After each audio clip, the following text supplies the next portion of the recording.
નમસ્કાર વિદ્યાર્થી મિત્રો, maths magic by Dilip Irani અંદર તમારું સ્વાગત છે। આપણી જે ગણિતની સિરીઝ ચાલી રહી છે એની અંદર આપણે ટકાવારી વિશે વાત કરતા હતા। આપણે આપણા પહેલા વિડીયોની અંદર શું જોયું તો કે ભાઈ પહેલા વિડીયોની અંદર આપણે જોયું કે કોઈ રકમ આપેલી છે એની અંદર તમે એની ટકાવારી કઈ રીતે ગણી શકશો। 10% ગણવા છે, 20% ગણવા છે, 25% ગણવા છે, 50% ગણવા છે, કોઈ રકમની તમારે ટકાવારી કઈ રીતે ગણી શકાય એના વિશે વાત કરી છે। આજે આપણે શું જોવાનું છે તો કે આજે આપણે શરૂઆત કરવાની છે કે ભાઈ રકમ ઉપરથી ટકાવારી મેળવવી। તમને જે રકમ તો આપેલી હશે, હવે જે રકમ આપેલી છે આ રકમ ઉપરથી તમે ટકાવારી કઈ રીતે મેળવી શકો તો એના વિશે આપણે આજે વાત કરવાની છે। શરૂઆત કરીએ પહેલા દાખલાથી, જોઈએ એનો કન્સેપ્ટ શું છે અને આગળ એક એક પછી એક એક આપણે દાખલા જોતા જવાના છે।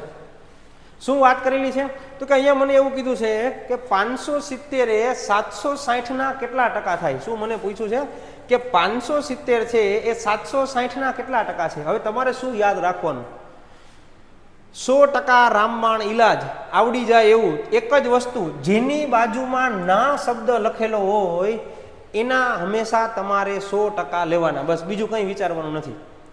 જેની બાજુમાં ના શબ્દ લખેલો હોય એના હંમેશા તમારે 100% લેવાના। એટલે તો કે જો 10,000 ના, 15,000 ના, 25,000 ના, ક્યારેક ક્યારેક એવો સવાલ પણ આવશે કઈ રકમ ના, તો જેની બાજુમાં ના લખેલું છે એના તમારે હંમેશા 100% લેવાના। તો અહીંયા મને એવું કીધું છે કે 570 એ 760 ના કેટલા ટકા છે, એટલે હું કહી શકું કે 760 છે એ 760 એ મારા કેટલા ટકા થઈ જશે, 100%। એક વસ્તુ હંમેશા યાદ રાખવાની, રકમની નીચે રકમ લખી શકાય અને ટકાની નીચે ટકા લખી શકાય। આ જ ફોર્મેટ છે, હંમેશા તમારે જાળવી રાખવાનું છે।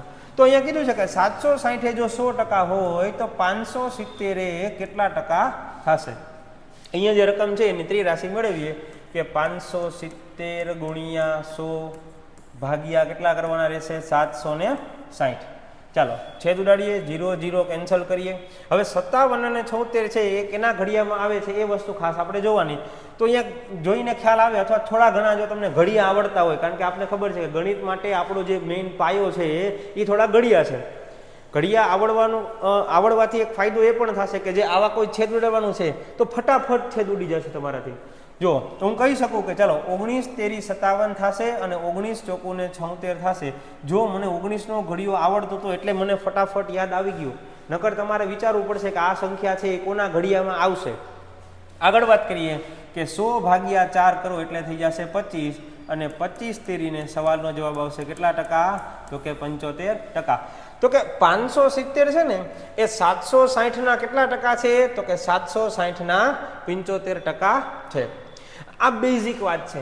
આ પ્રકારનો સવાલ ઘણી બધી વખત પરીક્ષામાં આવતો હોય છે, પણ આ જ સવાલ જો થોડીક રીતે ફેરવીને પૂછે તો પણ વિદ્યાર્થીઓ આની અંદર મૂંઝાય છે।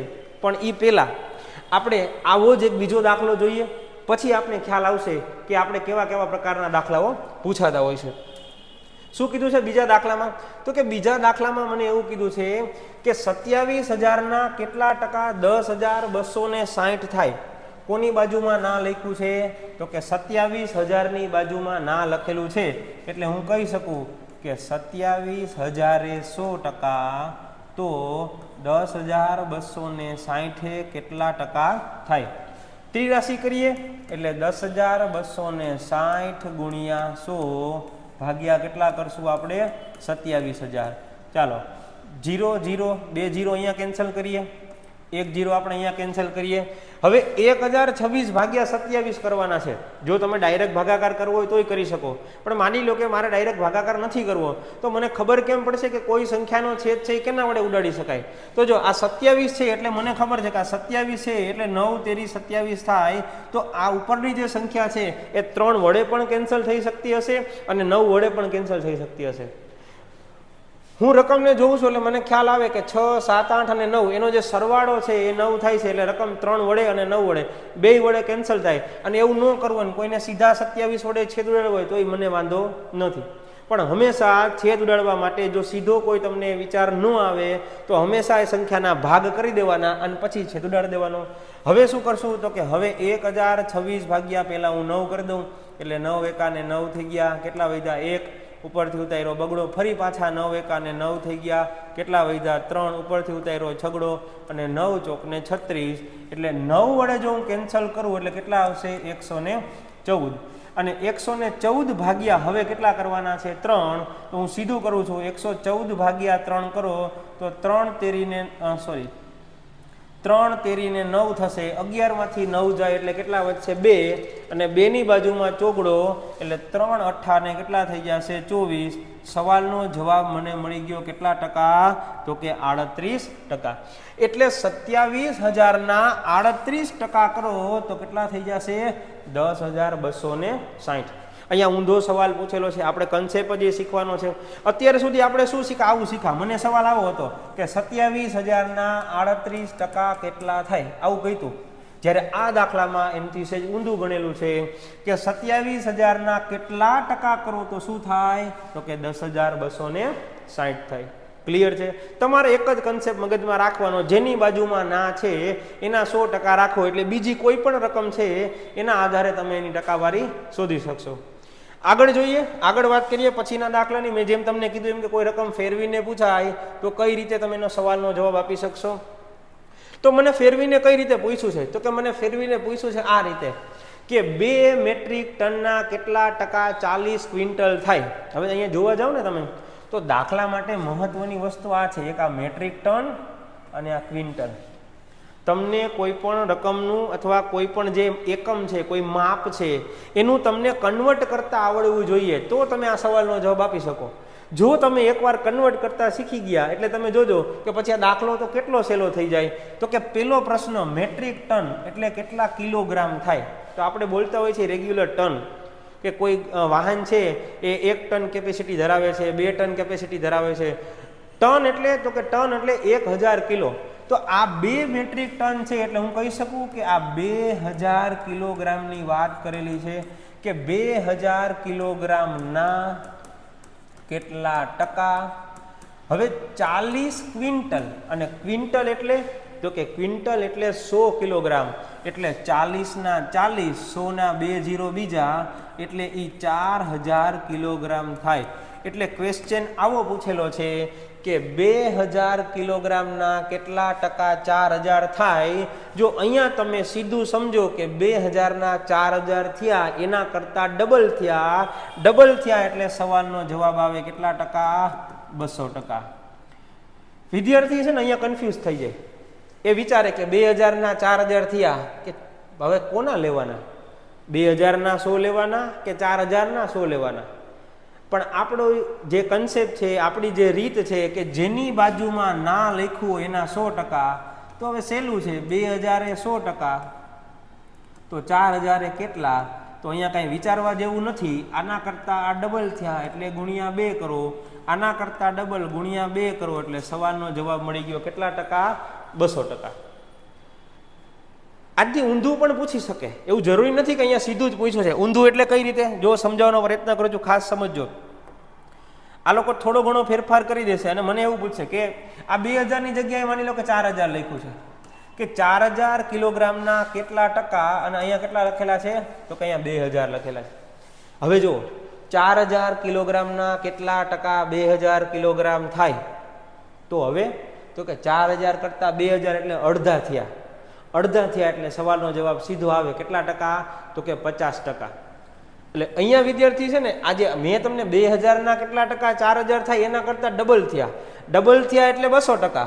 પણ જો અડધા થયા હોય તો 50%. ન આવડે તો આમાં પણ કરી શકાય કે 4000 એ 100%, તો 2000 એ કેટલા ટકા. જો અહીંયા સીધું ખબર પડી જાય, આના કરતાં કેવા છે અડધા, તો આના કરતાં અડધા કરો એટલે સવાલનો જવાબ શું મળશે તમને 50%. બરાબર. તો આવા પણ સવાલો કન્વર્ટના આધારિત પરીક્ષામાં પૂછાતા હોય છે. ખાસ ધ્યાન એ જ રાખવાનું કે તમને ખાસ કન્વર્ઝેશન થોડું ઘણું આવડવું જોઈએ. મેઇન ક્વેશ્ચન છે એ કન્વર્ઝેશનના કેવા પૂછાતા હોય છે, તો ખાસ જે કિલોગ્રામ આધારિત છે. જો ટનમાંથી ક્વિન્ટલમાંથી કિલોગ્રામમાં, તો કિલોગ્રામમાંથી ગ્રામમાં જોઈએ. પછીનો દાખલો ગ્રામવાળો એટલે તમને વધારે કન્સેપ્ટ ખ્યાલ આવી જાય. શું છે પછીના દાખલાનો કન્સેપ્ટ, તો કે 2.8 કિલોગ્રામના કેટલા ટકા 350 ગ્રામ થાય. હવે જોવો જોઈએ, હવે 350 ગ્રામ એટલે બહુ ઝાઝા નથી, પણ અહીંયા આ 2.8 કિલોગ્રામ છે ને, આને ધ્યાનમાં લેવાનું છે. તો હું કહી શકું કે એ 2.8 કિલોગ્રામ એટલે કેટલા થઈ જશે? તો કે 2800 ગ્રામ થઈ જાય, બરાબર ને? 2.8, 1 કિલો એટલે 1000, 2 કિલો એટલે 2000, 800 ગ્રામ એટલે 800, 2 કિલો 800 ગ્રામ એટલે 2800 ગ્રામ. હવે એની બાજુમાં ના લખેલું છે એટલે એના કેટલા ટકા હોય? 100%. તો 350 ગ્રામના કેટલા ટકા થાય? એટલે 350 ગુણ્યા 100 ભાગ્યા કેટલા કરવા પડશે મારે? 2800. 0 0 કેન્સલ કરીએ, હાલો 2 0 આ 2 0 આ. હવે 7 ચોક 28, 7 પંચા 35, 10 50 ને 50. આમ નથી કરવું, હજી ઉડાડી દો. 2 દુ 4, 2 પંચા 10, 55 ને 25 ભાગ્યા 2 અને 25 ભાગ્યા 2 એટલે 12.5% થાય. કેટલા થશે? 12.5% થાય. એટલે કે 2.8 કિલોગ્રામના 12.5% કરો એટલે 12.5% કરો એટલે એનો મતલબ એવો થઈ ગયો કે 350 ગ્રામ થાય. પાછું વેરીફાઈ કરવું જ કરી શકવાનું. જો તમને આ 12.5% છે એટલે મને ખબર પડી ગઈ કે 8મો ભાગ થાય. તમે કરો 2800 નો 8મો ભાગ કરો, બરાબર? 8 તેરી 24, 4 વૈદા 0, 8 50 ને 40, આ 0 0, 8મો ભાગ મળી ગયો. ફરી પાછા મને કેટલા? 350 ગ્રામ. 12.5% ને અપૂર્ણાંકમાં કેટલા લખાય? તો કે 12.5% ને અપૂર્ણાંકમાં લખાય 1/8. પેલો ભાગ છે એની અંદર આપણે બધા અપૂર્ણાંકો વિશેની વાત કરેલી છે. ચાલો, એકદમ સરળ વસ્તુ છે, મગજની અંદર બેસતું હશે. હજી એક દાખલો આવો જોઈ લઈએ, પછી આપણે આ જે દાખલાઓ છે એના જે બીજા ભાગ છે એના વિશે આપણે આગળ કંઈક વાત કરશું. સેમ ટુ સેમ એના જેવો જ દાખલો કે 160 ગ્રામે 4.8 કિલોગ્રામના કેટલા ટકા થાય? તો બસ 4.8 કિલોગ્રામ એટલે કેટલા? તો કે 4800 ગ્રામે 100 ગ્રામ, સોરી 100%. ગ્રામ ક્યાંથી આવડી ગયા? તો 160 કેટલા? 160 ગુણ્યા 100 ભાગ્યા 4800. 0 0 0 0 કેન્સલ કરીએ. 16 તેરી 48, તગડો નીચે વધશે, ખાસ યાદ રાખજો. અને 10 ભાગ્યા 3 કરો એટલે 3.33. હવે જોજો, જો 3.33% લખો તોય વાંધો નહીં, નકર લખાય 3.1/3%. હંમેશા ટકાવારી છે એને તમે આ રીતે અપૂર્ણાંકમાં લખવાનો પ્રયત્ન કરજો, કારણ કે પેપરમાં હંમેશા જે કાંઈ પણ ટકાવારી આવશે એમાં સૌથી વધુ વખત પોઈન્ટ કરતાં અપૂર્ણાંકનો આગ્રહ રાખવામાં આવે છે. સહેલી વસ્તુ. આ વસ્તુ સરળ છે, એકદમ સમજાઈ જાય એવી છે કે કોઈ રકમ છે એ બે રકમ આપેલી છે. એક રકમ છે એ 100% આધારિત આપેલી છે અને એક રકમ છે એના અમુક ટકા કરેલા છે, અને એ જે ટકાવારી છે એના વિશે આપણે આજે વાત કરી. આગળ શું જોવાનું છે? તો કે આગળ આપણે વાત કરવાની છે કે એક ટકાવારીની કિંમત ઉપરથી બીજી ટકાવારીની કિંમત મેળવવી. અને સૌથી વધુ વખત જો ટકાવારીમાં કોઈ પૂછાતો સવાલ હોય તો આ 1% આપેલી છે, 1% ઉપરથી બીજી ટકાવારી આપણે શોધવાની છે. કઈ રીતે ગણશું? તો નિયમ તો જે આપણે આગળમાં યાદ રાખ્યો તો એ જ યાદ રાખવાનો છે કે ટકાવારી નીચે ટકાવારી લખવાની, રકમની નીચે રકમ લખવાની છે. તો અહીંયા મને શું આપેલું છે? તો કે જો અહીંયા મને આપેલું છે કે કોઈ એક રકમના 30% છે ને 180 થાય, તો તે રકમના 150% કેટલા થાય? હવે અહીંયા ગમે એ પૂછે, 150 પૂછે, ખાલી 50 પૂછે, 250 પૂછે, 550, જેટલા ટકા પૂછો એટલા પૂછે. નિયમ તો આ જ રહેશે, ટકાની નીચે ટકા લખવાના, રકમની નીચે રકમ લખવાની. આ ભૂલાવું ન જોઈએ. મને કીધું છે કે 30% છે એ 180 થાય. હવે જો ઘણા ટકાની નિશાની કરશે, ઘણા નહીં કરે. જરૂર નથી ટકાની નિશાની કરવાની. શું કામ છે એ કહી દો. 30% 180 થાય તો 150% છે ને એ કેટલા થશે? બે રીતે આનો જવાબ મળે. તમે આમ જુઓ, પેલા ત્રિરાશિથી કરી દો કે 180 ગુણ્યા 150%. ઘણા ટકા લખશે, આપણે ટકા લખવાની જરૂર નથી, પણ લખ્યા છે એટલે એકવાર લખી દો. અને આ 30%, તો ટકા કેન્સલ થઈ ગયા. હાલો અલગ પેનથી છેદડાડીએ તો મજા આવે. ટકા કેન્સલ થઈ ગયા. હવે તો કે 150 ભાગ્યા 3 પંચા ને 15 અને 18 પંચા ને 90. સવાલનો જવાબ મને કેટલો મળી ગયો? 900. હવે આવી રીતે અમુક રકમની ત્રિરાશિ કરવા નહીં જવાની. તો જો ત્રિરાશિ તમારે નથી કરવી તો શું કરી શકો? અહીંયા ધ્યાનથી જુઓ તમને કઈ રીતે અનુકૂળ આવે છે. તમને બે રીતે અનુકૂળ આવશે. પહેલી રીત છે ને આ રીતે, 30 માંથી 150 થયા એટલે ગુણ્યા 5 થયા, તો 180 ને ગુણ્યા 5 કરો, 18 પંચા ને 90, સવાલનો જવાબ મળી ગયો કેટલો? 900. હવે આ રીતે તો થઈ જાય. હજી એક અલગ પેનથી અલગ રીતે ટ્રાય કરું છું. 30 માંથી 180 કર્યા તો હું કહી શકું ગુણ્યા 6 કર્યા, તો 15 ગુણ્યા 6 કરો તો 15 6 ને 90, આ પણ કેટલા થઈ જશે? તો કે આ પણ 900 થઈ જશે. હવે આવું દરેક વખતે શક્ય નથી, પણ જો કોઈ આવી નાનકડી રકમ હોય અને સહેલાઈથી ગણી શકાય એવી હોય તો આખી ત્રિરાશિ મૂકવાને બદલે તમે જો બેની જમણી ડાબી બાજુ અથવા ઉપરની બાજુ અથવા નીચેની બાજુ બે રીતે તમે એનો સંબંધ શોધી અને તમે જે આ વસ્તુ છે એ ગણતરી કરી શકો છો. બેસતું હશે મગજમાં? એકદમ સરળ રીત છે. 1% ઉપરથી બીજી ટકાવારી તમે મેળવી. હવે અહીંયા એવું જરૂરી નથી કે તમને અહીંયા 150% જ પૂછશે, 30% પૂછ્યા. હવે 30 એ 180 તો 150 એ કેટલા? અહીંયા જેટલા પૂછે એટલા અહીં લખી નાખવાના. 50 પૂછે તો 50 લખવાના, 70 પૂછે તો 70 લખવાના, 80 પૂછે તો 80 લખવાના. જે ટકાવારી તમને પૂછી હોય એ લખી નાખવાની. મેઇન કન્સેપ્ટ એક જ, ટકાની નીચે ટકા લખવાના, રકમની નીચે રકમ લખવાની. કારણ કે ઘણા બધા વિદ્યાર્થીઓને આ જે બેઝિક દાખલાઓ છે એમાં પણ થોડી ઘણી ભૂલ પડતી હોય છે. તો આપણે એ પ્રયત્ન કરીએ કે જે બેઝિક ભૂલ છે એ ભૂલ ન પડે. જોઈએ પછીનો દાખલો આવો જ, અને એ આપણે સવાલનો જવાબ મેળવવાનો પ્રયત્ન કરીએ કે એમાં કઈ રીતનું આપણે પૂછેલું છે. તો કે એમાં મને શું પૂછ્યું છે? તો કે એમાં મને એવું પૂછ્યું છે કે એક રકમના 28% 1260, એટલે હું લખીશ 28% 1260, તો 35% કેટલા? તો 35% કેટલા? હવે જો આમાં કાંઈ આમ ભેગું નથી થતું. આમ 28 માંથી 35 સીધા ન થઈ જાય. નકર માની લો કે અહીંયા કાંઈ ખાલી 7% હોત ને તો હું કહી દઉં કે 7 પંચા 35, તો 1260 પંચા કેટલા? અહીંયા સીધું ગણી નાખવાનું કે 35 ગુણ્યા 1260 ભાગ્યા 28. છેદ સહેલાઈથી ઉડી જશે કે 7 પંચા 35, 7 ચોક ને 28. હવે 1260 ભાગ્યા 4 કરવાના છે. 4 તેરી 12 થઈ ગયું ને?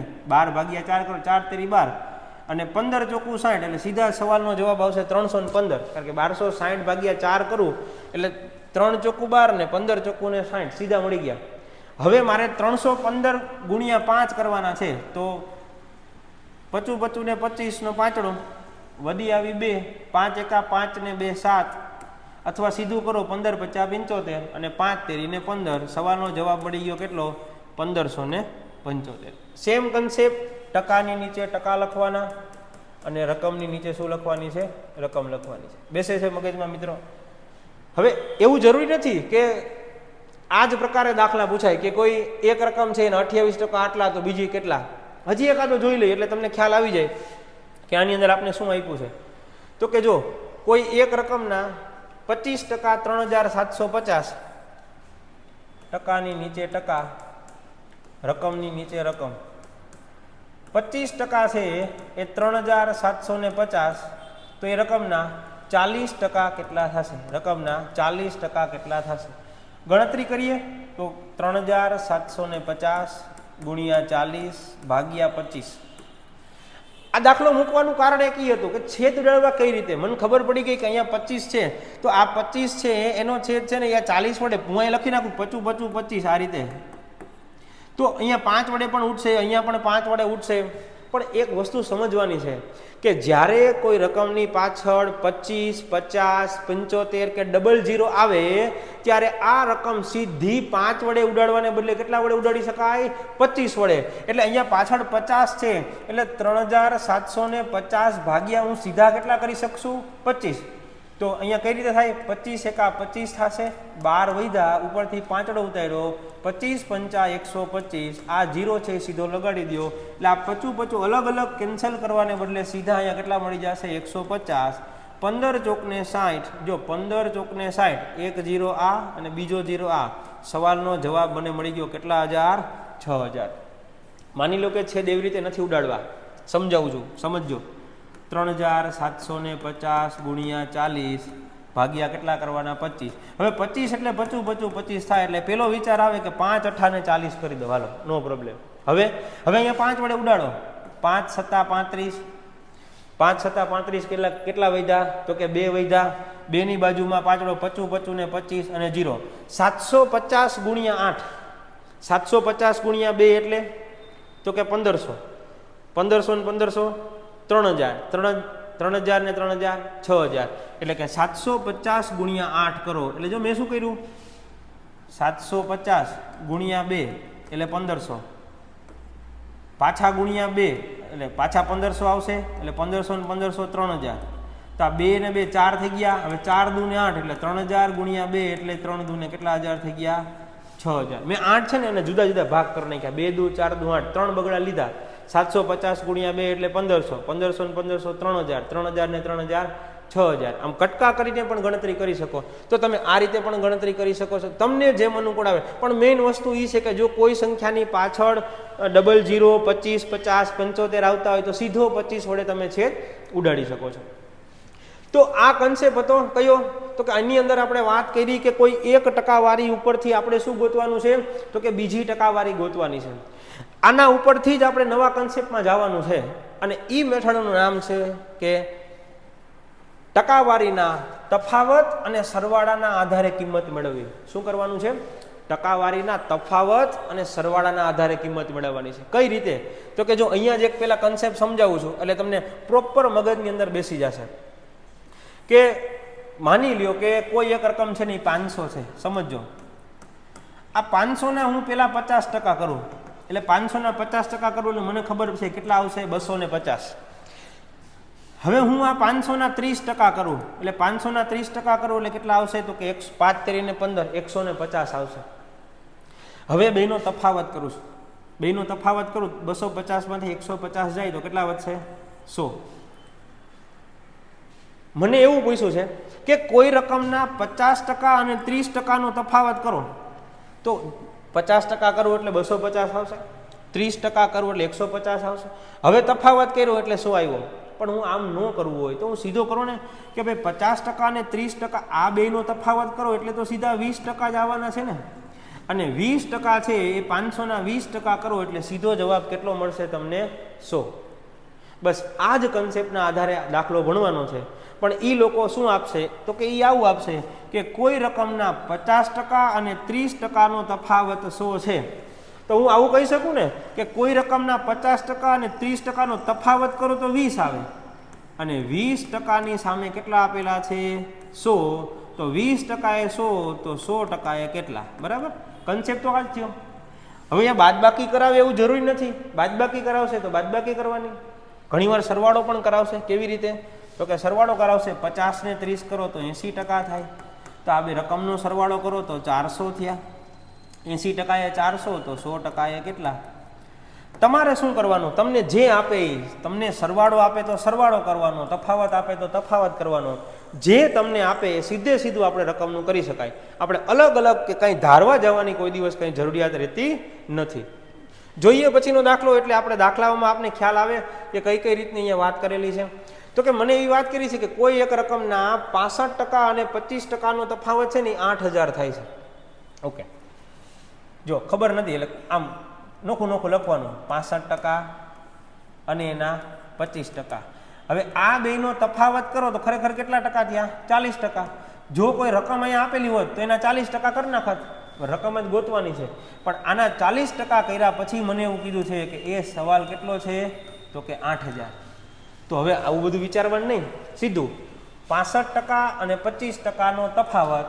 એટલે સીધું આમ 65% માઇનસ 25% એટલે 40% અને જો 40% બરાબર 8000 હોય તો તે રકમ કઈ હશે તો રકમ એટલે તો કે જેના વિશે વાત કરો છો એના હંમેશા કેટલા ટકા હોય 100% જેના વિશે વાત કરો છો એના હંમેશા કેટલા ટકા હશે 100% તો એ રકમ કઈ હશે તો કે જો હવે જ્યારે 40 આવે તો 40% એટલે ખરેખર શું થયું કહેવાય તો કે 40% એટલે 40% માંથી મારે 100% બનાવવા હોય ને તો હું આમ કહી શકું 40 બીજા 40 અને 20 આ 100 એટલે શું થઈ ગયું કહેવાય તો કે એક 40 બીજા 40 અને એક 20 તો મને ખબર છે કે 40% એટલે તો 8000 થાય બીજા 40% એટલે બીજા 8000 થાય અને 20% એટલે આના અડધા થયા તો આના અડધા કેટલા થઈ ગયા 4000 તો આવી રીતે પણ તમે ગણતરી કરી શકો છો તો 40% એ 8000 તો 100% કેટલા થયા તો કે 8 8 16 ને 4 સવાલનો જવાબ કેટલા હજાર આવશે તો કે 20000 બરાબર છે આ પણ એક આપણી ગણતરી કરવાની અહીંયા રીત છે બાકી આપણે ત્રિરાશિ તો ખબર જ છે કે સાહેબ ત્રિરાશિ કરો 100 ગુણ્યા 8000 ભાગ્યા 40, 0 0 કેન્સલ, 4 દુ ને 8, 200 ગુણ્યા 100 એટલે કેટલો આવશે? 20000. આવા ત્રિરાશા તો આપણે કરવાના જ છે, પણ જેટલી જરૂર ત્રિરાશીની ન પડે, જેટલું ફટાફટ તમે કરી શકો એટલો આપણો સમયનો બચાવ થશે અને એટલી ઝડપથી આપણે બીજા સવાલો ગણી શકશું. એક દાખલા વિશે વાત કરી, બીજો દાખલો જોઈએ અને બીજા દાખલામાં શું કીધેલું છે એ પણ સાથે સાથે જોતા જઈએ કે કોઈ એક સંખ્યાના 75% અને 62%નો તફાવત. સીધું લખવું, 75% માઇનસ 62% એટલે 13%, અને 13% એ 1170, તો 13% એ 1170, તો 100% એ કેટલા? એટલે અહીંયા મૂળ કન્સેપ્ટ તો એ જ છે ને કે 1% વાળી ઉપરથી બીજી ટકાવારી મેળવી. તો જોઈએ તો યાદ આવી જાય, 13 નવા 170 એટલે 90, 100 ગુણ્યા 90 કરો એટલે 90 અને ગુણ્યા બીજા 100 એટલે કેટલા થયા? 9000. બાકી 1170 ગુણ્યા 100 ભાગ્યા 13, 13 નવા 170 એટલે 90. તો આ જ વસ્તુ જે અહીંયા કરી એ વસ્તુ મેં સીધી અહીંયા કરી. જો તમારા મગજમાં કોઈ સીધો ઘડિયો આવે છે તો લખીને પછી પાછું ઉડાડો તો પણ એ જ ઉઠશે, અને અહીંયા ઉડાડો તો પણ એ જ ઉઠશે. પણ નિયમ યાદ રાખવાનો કે જો તમે ડાબી અને જમણી બાજુથી ઉડાડો છો તો ડાબી બાજુ જેમ ગણતરી કરો છો એમ જમણી બાજુ કરવાની, અને ઉપર અને નીચે ગણતરી કરો છો તો ઉપર જે રીતે ગણતરી થાય એ જ રીતે અહીંયા નીચે ગણતરી પણ થઈ શકે છે. ચાલો, તો આપણે સવાલનો જવાબ આપને ફરી પાછો કેટલો મળી જશે? 90,000. બહુ એટલે બહુ સરળ વસ્તુ છે. છેલ્લે તો એક કન્સેપ્ટ એક જ જગ્યાએ જઈને આવે છે કે 1% વાળી ઉપરથી આપણે બીજી ટકાવારી છે એ મેળવવાની છે. હજી એક વાત કરીએ. જો અહીંયા આપણે બે દાખલામાં શું કર્યું? આપણે બે દાખલામાં તફાવત વિશેની વાત કરી. બીજી શું વાત કરી કે અહીંયા દર વખતે સવાલ એક જ હતો, તે રકમ કઈ હશે. એટલે મેં દર વખતે કેટલા ટકા લખ્યા? 100%. એવું જરૂરી નથી. એવું નથી જરૂરી કે દર વખતે 100% જ પૂછે. ક્યારેક ક્યારેક એવું પૂછશે કે તો તે રકમના 50% કેટલા થાય? તો હવે તો એ રકમના 50% મારે કરવાના, તો હું પહેલાં 100% લખવાના ને પછી હવે 9000ના 50% એટલે 4500 આવું કરવાનું? તો કે ના. આ જે 100 લખ્યા છે એની જગ્યાએ ચોકડી મારી સીધું કેટલા ટકા લખી નાખવાનું? તો કે સીધું લખી નાખવાનું કેટલા ટકા? 50%. કારણ શું? તો કે પેલા 100% રકમ ગોતશો ને ફરી પાછા એના એટલા ટકા કરશો, એના કરતાં આપણી રીત છે જે ટકા મૂકો સીધો તમને જવાબ મળશે. ચાલો પછીનો દાખલો જોઈએ, એને ગણીએ. કોઈ એક સંખ્યાના 67% અને 23% નો સરવાળો એટલે 67% પ્લસ 23%. હવે આ બે મૂકવાનું કારણ શું પેલા એ કહી દો. પેપર સમયે આપણું મગજ છે ને એ બધા વિષયના વિચારોમાં ખોવાયેલું હોય, અને 67 ને 23 નો સરવાળો એટલી ઝડપથી જો તમે કરવા જાઓ ને તો તમને પેલો વિચાર 100% થઈ ગયા એવું જ વિચાર આવે. પણ ધ્યાનથી જોવો ને તો 67 ને 23 નહીં, 67 ને 33 કરો ને તો 100 થાય. આ 67 ને 23 કરો ને એટલે તો 90 થાય. બસ મારું ભૂલ પડાવવાનું છે. લોજિક જે હતું ને એક આ હતું. એટલે પેપર સેટર ક્યારેક આવું માઇન્ડસેટમાં કરી અને વિદ્યાર્થીઓને પૂછી દે. એટલે વિદ્યાર્થી લખે 100% એ 4050, તો એના 45% કેટલા? 100 નથી થતા. એના કેટલા ટકા થાય છે? તો કે અહીંયા ખાસ યાદ રાખજો કે એના અહીંયા 90% થાય. હવે સવાલ સહેલો જ છે પાછો. કઈ રીતે? તો કે જો 90%ની સામે આપેલું છે 4050, તો મને એના 45% પૂછ્યા છે કે 45% કેટલા? તો આના તો અડધા થયા ને, 45 એટલે 90ના અડધા થયા, તો રકમ પણ એની અડધી થઈ જાય. સવાલનો જવાબ મળી ગયો 2025. આ તો સહેલો હતો પણ ખાલી ભૂલ અહીંયા જ પડે એમ હતી. આનો સરવાળો ભૂલથી 100% થઈ જાય, અને 100% થઈ જાય એટલે આપણા પણ 100% થઈ ગયા એમ સમજી લેજો. બરાબર ને? હાલો, બેસે છે મગજમાં? એકદમ સરળ વસ્તુ. ટકાવારીનો સરવાળો કે તો સરવાળો કરવાનો, બાદબાકી કે તો બાદબાકી કરવાની, જે ટકાવારી કે રકમ કે તો એ રકમ લેવાની, એના 50 કે તો 50, 45 કે તો 45, તમને જેમ કે એમ કરવાનું. ગણિતનો નિયમ જ આ છે. ઈ કે એમ કરતા જાવ એટલે કોઈ દી કંઈ વાંધો આવતો નથી. હાલો આગળ વાત કરીએ. કોઈ સંખ્યાના 40% અને 30% નો સરવાળો 17,500 થાય, તો એ રકમના 50% કેટલા?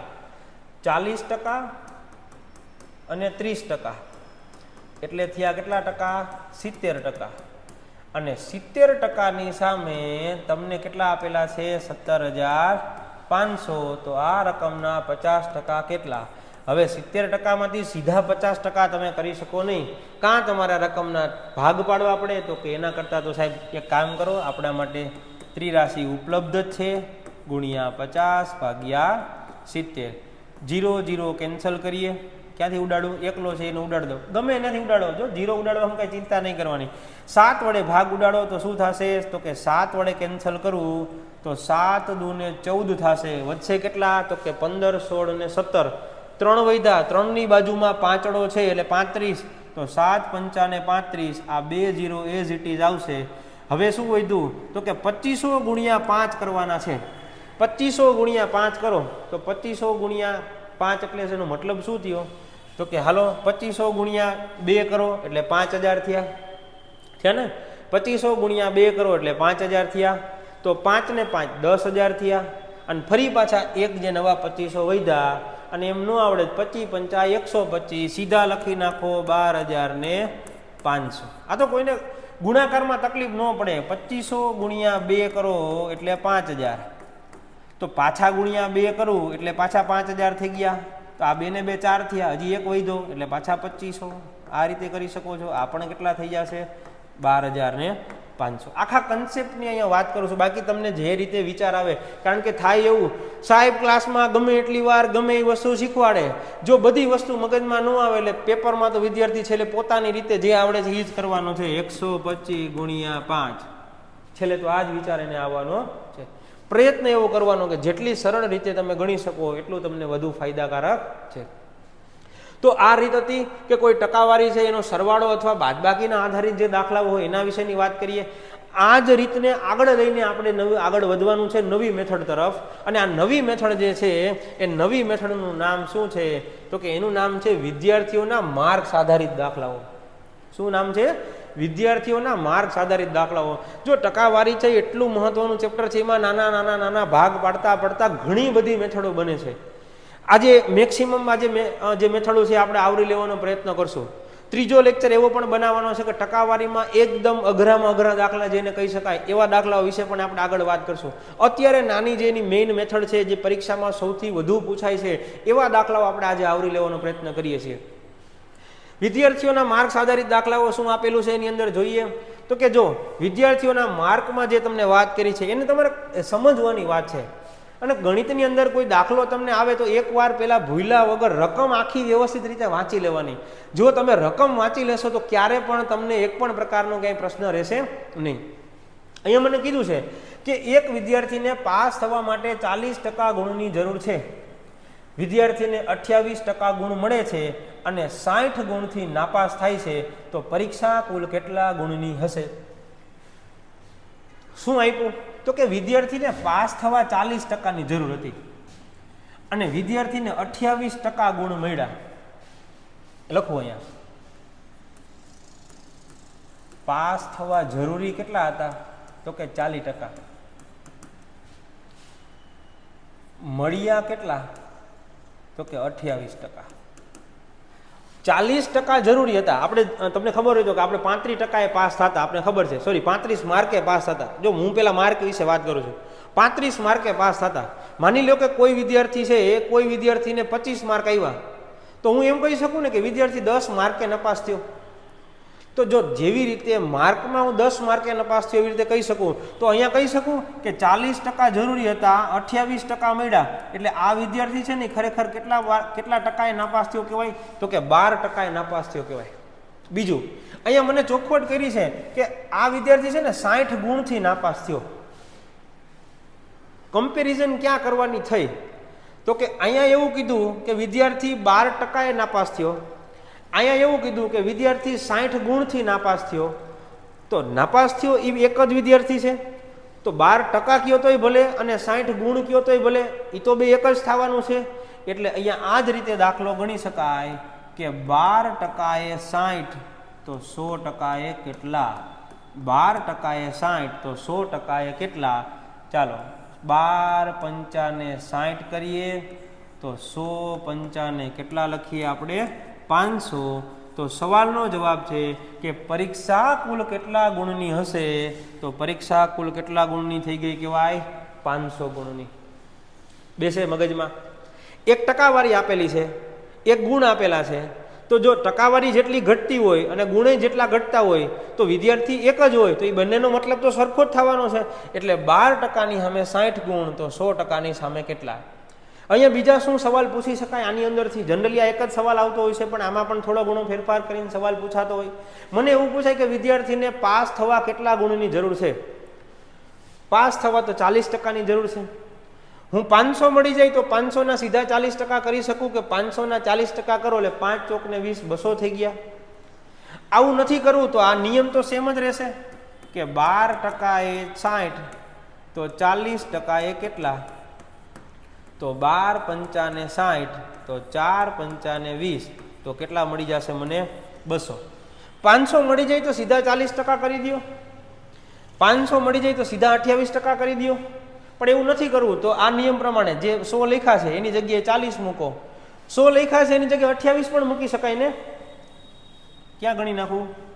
અહીંયા ગણી નાખું કે 12% એ 60, તો 28% એ કેટલા?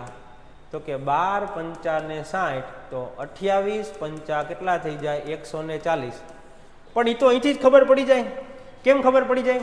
કે જો 200 માર્ક જરૂરી હતા, 200 માર્ક જરૂરી છે, મને ખબર છે 60 માર્ક ઓછા આવ્યા, તો 200 માંથી જો હું 60 માર્ક ઓછા લઈ આવું, મને ખબર છે વિદ્યાર્થીને મળ્યા છે કેટલા? 140 માર્ક જ મળ્યા છે. પણ આ સમજવા માટે છે, મેઇન કન્સેપ્ટ એક છે કે ટકા આપેલા છે જરૂરી, ટકા આપેલા છે જેટલા મળ્યા, એનો મતલબ જે ઘટે છે ને એ વસ્તુના આધારે આપણે એના માર્કની સાથે કમ્પેરિઝન કરી અને સવાલનો જવાબ આપણે મેળવી શકીએ. 3 પ્રકારના સવાલ થયા: કુલ ગુણ કેટલા, પાસ થવા જરૂરી કેટલા, અને વિદ્યાર્થીને કેટલા ગુણ મળ્યા.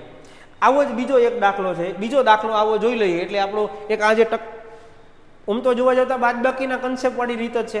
અગાઉમાં આપણે 2 ટકાવારીનો તફાવત કર્યો તો રીત એ જ છે, ખાલી નામ ફરી ગયું કે વિદ્યાર્થીના માર્ક આધારિત દાખલા છે.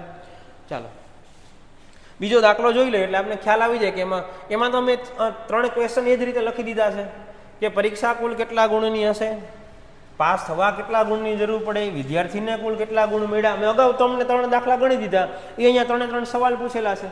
હવે મને ખબર પડી ગઈ કે એક વિદ્યાર્થીને પાસ થવા માટે 35%ની જરૂર છે, વિદ્યાર્થીને 17% મળ્યા. હવે હું સીધું કહી શકું કે ભાઈ 35ની જરૂર હતી અને 17% મળે છે, એટલે એનો મતલબ 18% છે એ ઓછા પડે છે. અને 18%ની સામે કેટલા ગુણ ઘટે છે? તો કે 216.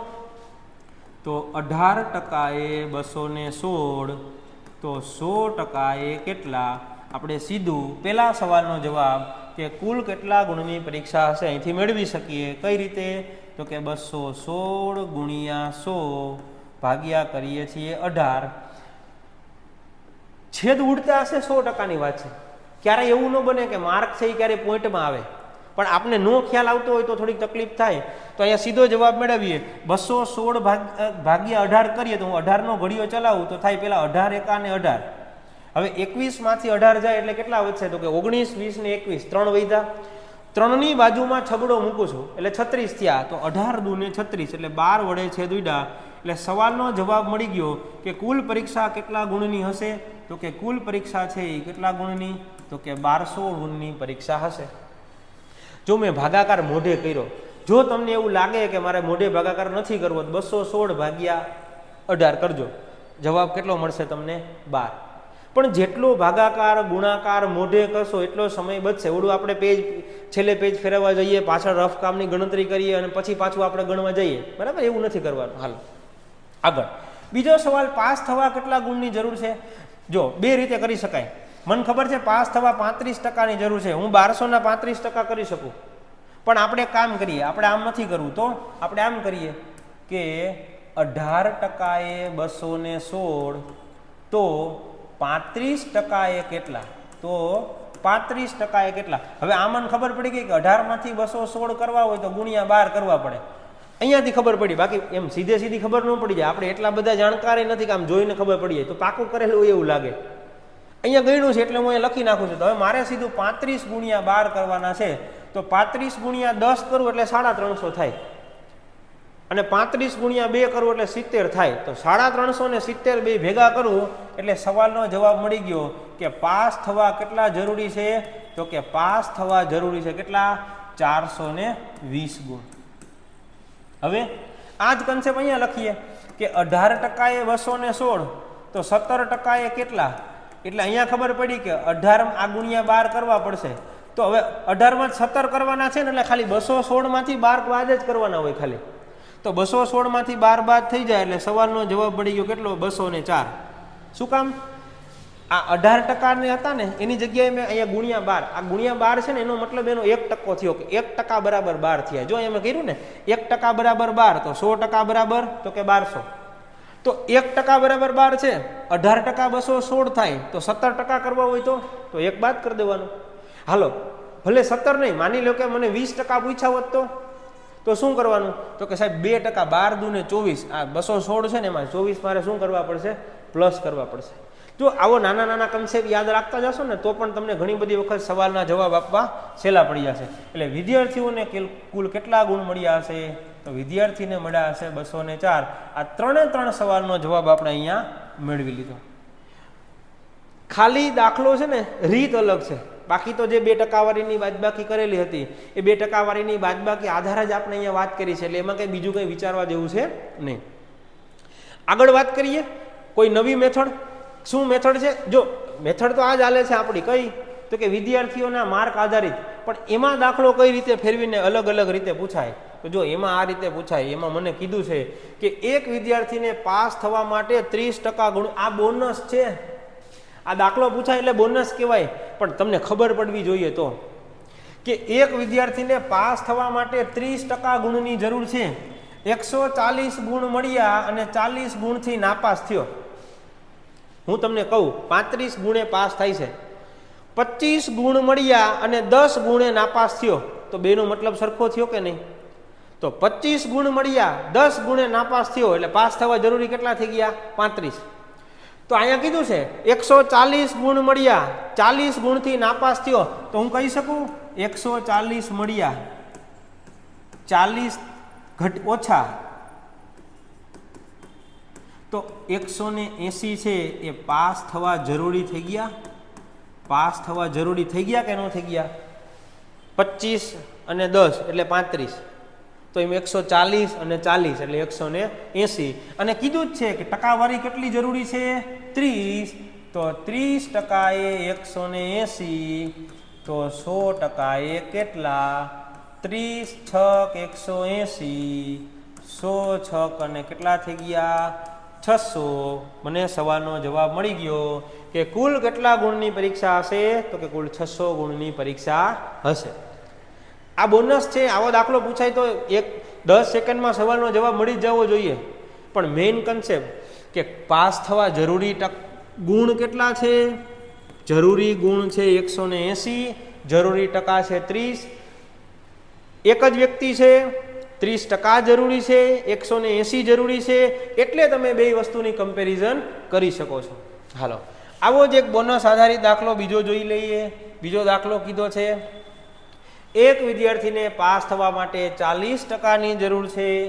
118 ગુણ મળે છે. 118 ગુણ મળ્યા, 32 ગુણથી નાપાસ અથવા 32 ગુણ ઓછા. ટોટલ કેટલા થઈ ગયા? તો કે ટોટલ 150 થઈ ગયા. આ કહેવાય પાસ થવા જરૂરી ગુણ. જરૂરી ગુણ 150, જરૂરી ટકા 40. 40% એ 150, 100% એ કેટલા? ચાલો 40 નો કન્સેપ્ટ યાદ કરો. 40 નો કન્સેપ્ટ છે 40 40 20, 150 175, 150 300 ને 75. સવાલનો જવાબ મળી ગયો 375. હવે જો એકવાર તમે આનો છેદ ઉડાડજો, મગજનો દુખાવો ન થઈ જાય તો મને કહીજો કે જો આના કરતાં તો મોઢે કરી નાખવું સારું. જો આવું થાય, હું નથી ઉડાડતો, તમે ઉડાડો, ખબર પડશે માથાકૂટ કેવડી થાય છે છેદ ઉડાડવામાં. એના કરતાં 40 આવે એટલે 40 40 20 નો કન્સેપ્ટ કોઈ દી ભૂલવાનો નહીં. બરાબર છે ને? છેલ્લી વસ્તુ છે. હવે આ બધાની અંદર આપણે જોયું તો એક એક વિદ્યાર્થી આટા મારતો હતો. હવે એકની જગ્યાએ 2 વિદ્યાર્થી લઈએ. કઈ રીતે? જુઓ,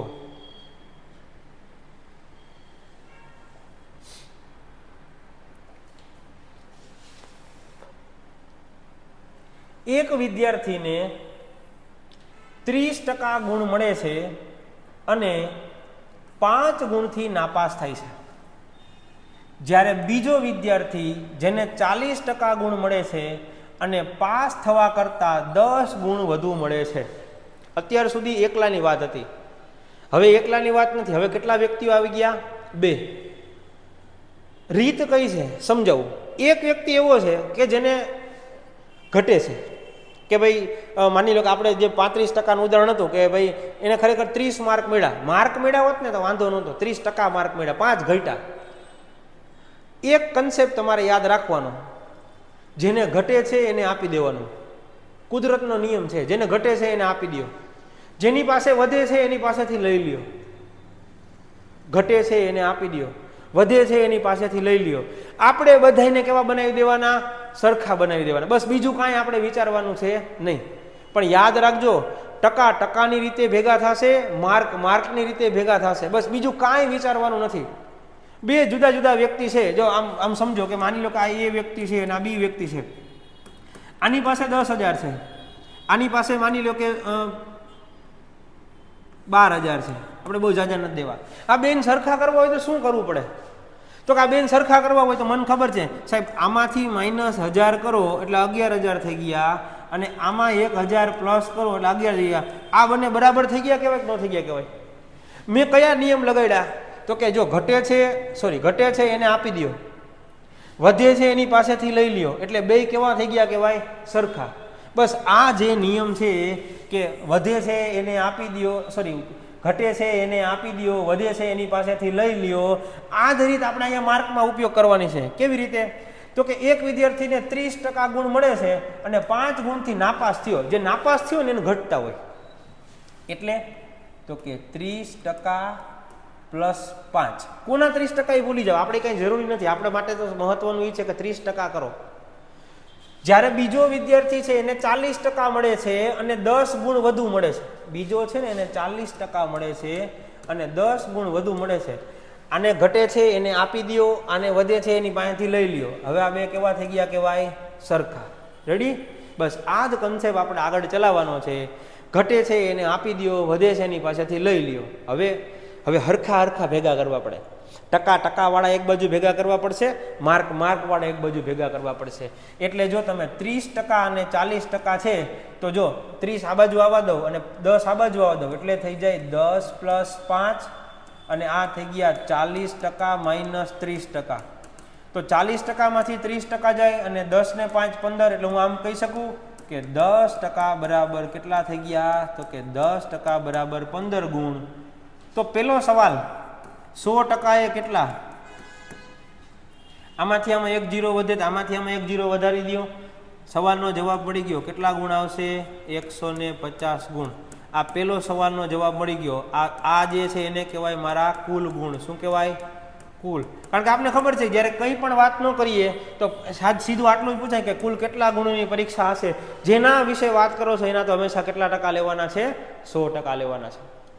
પણ સવાલ એવો પૂછાય કે વિદ્યાર્થીને, જો હું લખું છું પાસ થવા કેટલા ગુણ જરૂરી છે, તો કાં તમારે શું કરવું પડશે? તો કે કાં તમારે આની અંદર મૂકવું પડશે અને કાં તમારે આની અંદર મૂકવું પડશે. બેયમાં મૂકો ને, બેયમાં જવાબ સરખો જ આવે. એક દાખલો સમજાવવા માટે બેયમાં ગણી દઉં છું, પછી આપણે જ્યાં સહેલું પડે ને ત્યાં કરવાનું. જો 150 માર્કની પરીક્ષા છે, પેલા અહીંયા ગણીએ કે 150 ના 30% કરો, 0 0 કેન્સલ, 15 તેરી ને 45. પણ મને ખબર છે એ 5 ગુણથી નાપાસ થાય છે એટલે +5 કરવા પડશે. એટલે હવે ખરેખર કેટલા માર્ક થઈ ગયા? 50. અને આ હતા પાસ થવા જરૂરી. હું અહીંયા ગણું 150 ના 40% કરો, 15 ચોકને સીધું કરી શકો છો, 15 ચોકને 60. પણ જો આની પાસેથી 10 લઈ લેવાના છે, 10 લઈ લ્યો તો અહીંયા પણ કેટલા મળી જશે? 50. જો આ મેથડનો ફાયદો શું છે? મેથડનો ફાયદો કેટલા માર્કની પરીક્ષા છે ધારવા બારવાનું કંઈ છે જ નહીં. સીધી ટકાવારી લઈ લ્યો. ટકાવારીની રીતમાં મોટામાં મોટો ફાયદો એ છે કે તમે સીધી ટકાવારી ધારી શકો છો. સીધું કોઈ 30% છે +5, સીધા 30% +5. કોઈ કેમ કે સાહેબ મારે x ધારવો હોય તો મારે ખાલી અહીંયા x ભેગો ફેરવવો પડે. x ના 30% +5 એક્સના 40% માઇનસ 10 એટલે આમ થાય 40%માંથી 30% જાય તો એક્સના 10% બરાબર 15. હવે તો એક્સના 10% બરાબર 15 તો ક્વેશ્ચન તો ઈ જ થયો ને કે એક્સના 10% બરાબર 15 તો એક્સના 100% બરાબર કેટલા? વળી એક્સ એક્સ તો કેન્સલ થઈ જશે એટલે આપણે ભેગો ધારતા નથી, સીધો આપણે આ જ રીતે ગણીએ છીએ. તો આ હતા આપણા સવાલનો જવાબ કે જેમાં 2 વિદ્યાર્થીઓ આપણે આપેલા હશે અને 2 વિદ્યાર્થીઓ આધારિત જો આપણે ગણવું હોય તો આપણે કઈ રીતે અહીંયા ગણી શકીએ છીએ. આગળ વધીએ. આવો જ એક દાખલો જોઈએ. હજી પણ આવો જ આપું છું કે એક બાજુ નપાસ થાય છે, એક બાજુ પાસ થાય છે પણ વધારે ગુણ મળે છે. પછી એમાં પણ ફેરફાર કરીશ, કારણ કે એમાં પણ ફેરફાર આધારિત દાખલાઓ ઘણી બધી વખત અલગ અલગ પ્રકારના આવતા હોય છે.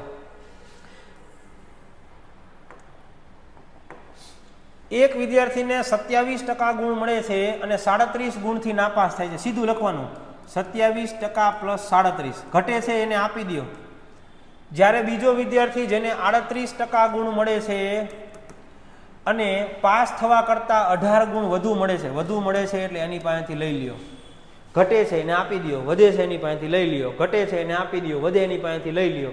હાલો હવે બાદબાકી કરીએ. 18 પેલી બાજુ જવા દઉં એટલે 37 પ્લસ 18 થઈ જશે. 27 આ બાજુ આવવા દઉં એટલે 38% માઇનસ 27% થઈ જશે. 37% માંથી 27 જાય એટલે એનો મતલબ એવો કેટલા વધશે? 11%. અને 37 અને 18 8 ને 7 15 નો પાંચડો વધી 1 3 4 ને 5 55 વધ્યા. 11% એ 55, 100% એ કેટલા? 11 5 55 તો 155 ને કેટલા થઈ જશે? 500. સવાલનો જવાબ મળી ગયો કે પરીક્ષા કુલ કેટલા ગુણની હશે?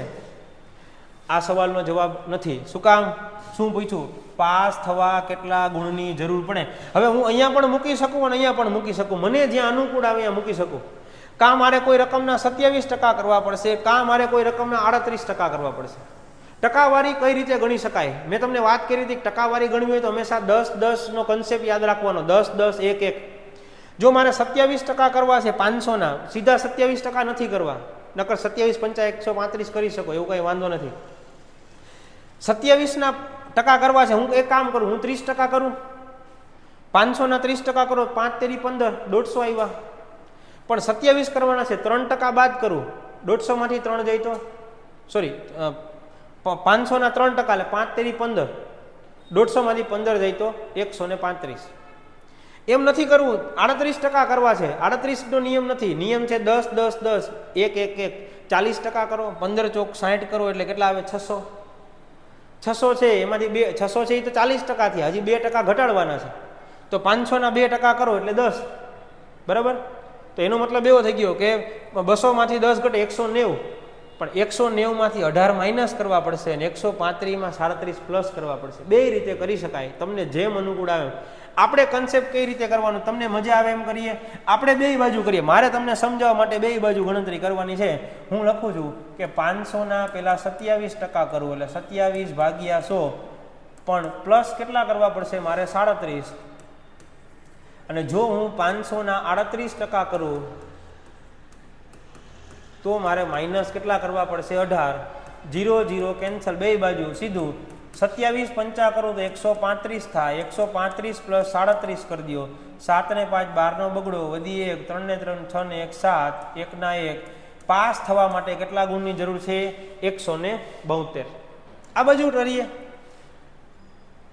8 50 40 ની શૂન્ય વધી 4, 5 તેરી 15 ને 4 19. 190 માંથી 18 બાદ કરો, અહીંયા પણ મળી જશે 172. બરાબર? બે બાજુ સવાલનો જવાબ તો સરખો જ મળશે. કેટલો? 172. એકદમ સરળ વસ્તુ છે. બે વિદ્યાર્થી છે, મેઇન કન્સેપ્ટ આપણો અહીંયા છે. વધે એને કાઢી લ્યો, ઘટે એને આપી દો, બસ. એવું ક્યાંય જરૂરી નથી કે દરેક વખતે એકમાં ઘટતા હોય ને એકમાં વધતા હોય. પેપર સેટર એટલો સરસ મજાનો દાખલો બનાવશે, અહીંયા આપણે પાછળ એક મૂકેલો છે, બેયને ઘટતા હોય તો કાંઈ વાંધો નહીં.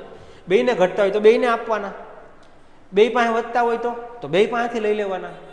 હાલો, એવો એક દાખલો પૂછાય તો શું કરવાનું? જે મજા આવે એવો. જો એક વિદ્યાર્થી કે જેને 20% ગુણ મળે છે, 20% ગુણ મળે છે અને 63 ગુણથી નાપાસ થાય છે, એટલે હું આમ લખી શકું 20% નાપાસ થાય છે એટલે એને ઘટે છે, એટલે એને મારે 63 ગુણ આપવા પડશે. બરાબર. બીજો વિદ્યાર્થી કે જેને 30% ગુણ મળે છે એટલે 30% અને જે 18 ગુણથી નાપાસ થાય છે, તો આને 18 દેવા પડશે ને. બે નાપાસ થયા, જો છે વધતા નથી એકેય પાસે, નપાસ થઈ ગયા બે. કાંઈ વાંધો નહીં, આપણો નિયમ એક જ છે, ઘટે એને આપી દો. તો બેયને ઘટે છે, બેયને આપી દીધા. માનો કે બે પાસે વધતા હોત તો બે પાસેથી લઈ લેત. હાલો 18 પેલી બાજુ જશે, 63 માઇનસ 18 કરી દો અને 30% માંથી 20% બાદ કરી દો. તો 30% માંથી 20% જાય એટલે મને ખબર છે એ તો 10% વધવાના છે.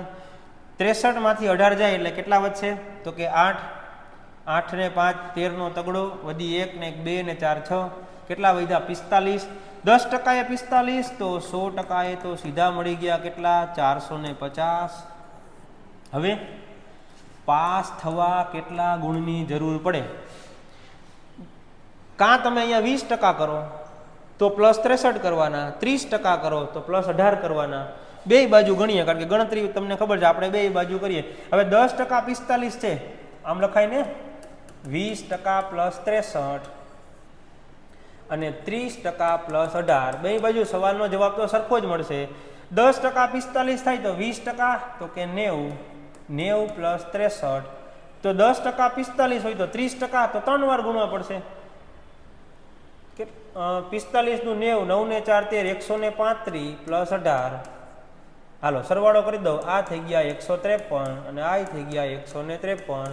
મને સવાલનો જવાબ મળી ગયો. પણ મેઇન મારી રીત એક જ છે કે જ્યારે એક વિદ્યાર્થી નહીં, જ્યારે બે વિદ્યાર્થીઓ આપેલા હોય ત્યારે હંમેશને માટે તમારે એક વસ્તુ વિચારવાની છે કે જેને ઘટે છે એને આપી દો, એ વધે છે એની પાસેથી તમે પાછા લઈ લ્યો. બેસે છે મગજમાં? તો આવી જે કાંઈ પણ જુદી જુદી રીત છે એના વિશે આપણે વાત કરી. હવે નવી રીત તરફ આગળ વધવાનું છે. કઈ નવી રીત છે? તો કે એ નવી રીત છે, એનું નામ છે ચૂંટણી આધારિત દાખલાઓ. શું રીત છે? જેનું નામ છે ચૂંટણી આધારિત દાખલાઓ. આપણે ચૂંટણી આધારિત દાખલાઓ વિશે વાત કરવાની છે. એક એક પછી એક દાખલો આપણે જોતા જઈએ કે એમાં શું શું વસ્તુ આપણે પૂછેલી છે. તો કે ચૂંટણી આધારિત દાખલાઓમાં જોઈએ તો પહેલાં એને ધ્યાનથી વિચારજો. દાખલો છે ત્યારે તમને કોઈ આપે છે તો તમારે એને પહેલાં ધ્યાનથી વિચારવાનું કે મને કઈ રીતનું આપેલું છે. તો કે એક ચૂંટણીમાં બે ઉમેદવારે ભાગ લીધો, એક ઉમેદવારને 52% મત મળે છે અને 200 મતથી જીતી જાય છે. બીજા ઉમેદવારની તો વાત જ નથી કરી. તો હવે શું કરશું? જોજો, મજા આવશે. હવે આવા દાખલા તો બહુ મજા આવે. કુલ 100% હોય. હા, એક ઉમેદવાર છે, એક ઉમેદવારને 52% મળે. જો બે જ ઉમેદવાર હોય તો બીજાને કેટલા મળે? હું કહી શકું બીજાને 48% મળે. ઉમેદવાર જ કેટલા છે? ખાલી બે. તો 52% છે અને 48% છે, બેની બાદબાકી કરો તો કેટલા ટકા થઈ ગયા? 4%. અને 4%ની સામે મને કીધું છે કેટલા મતથી જીતી જાય છે? 200 મતથી.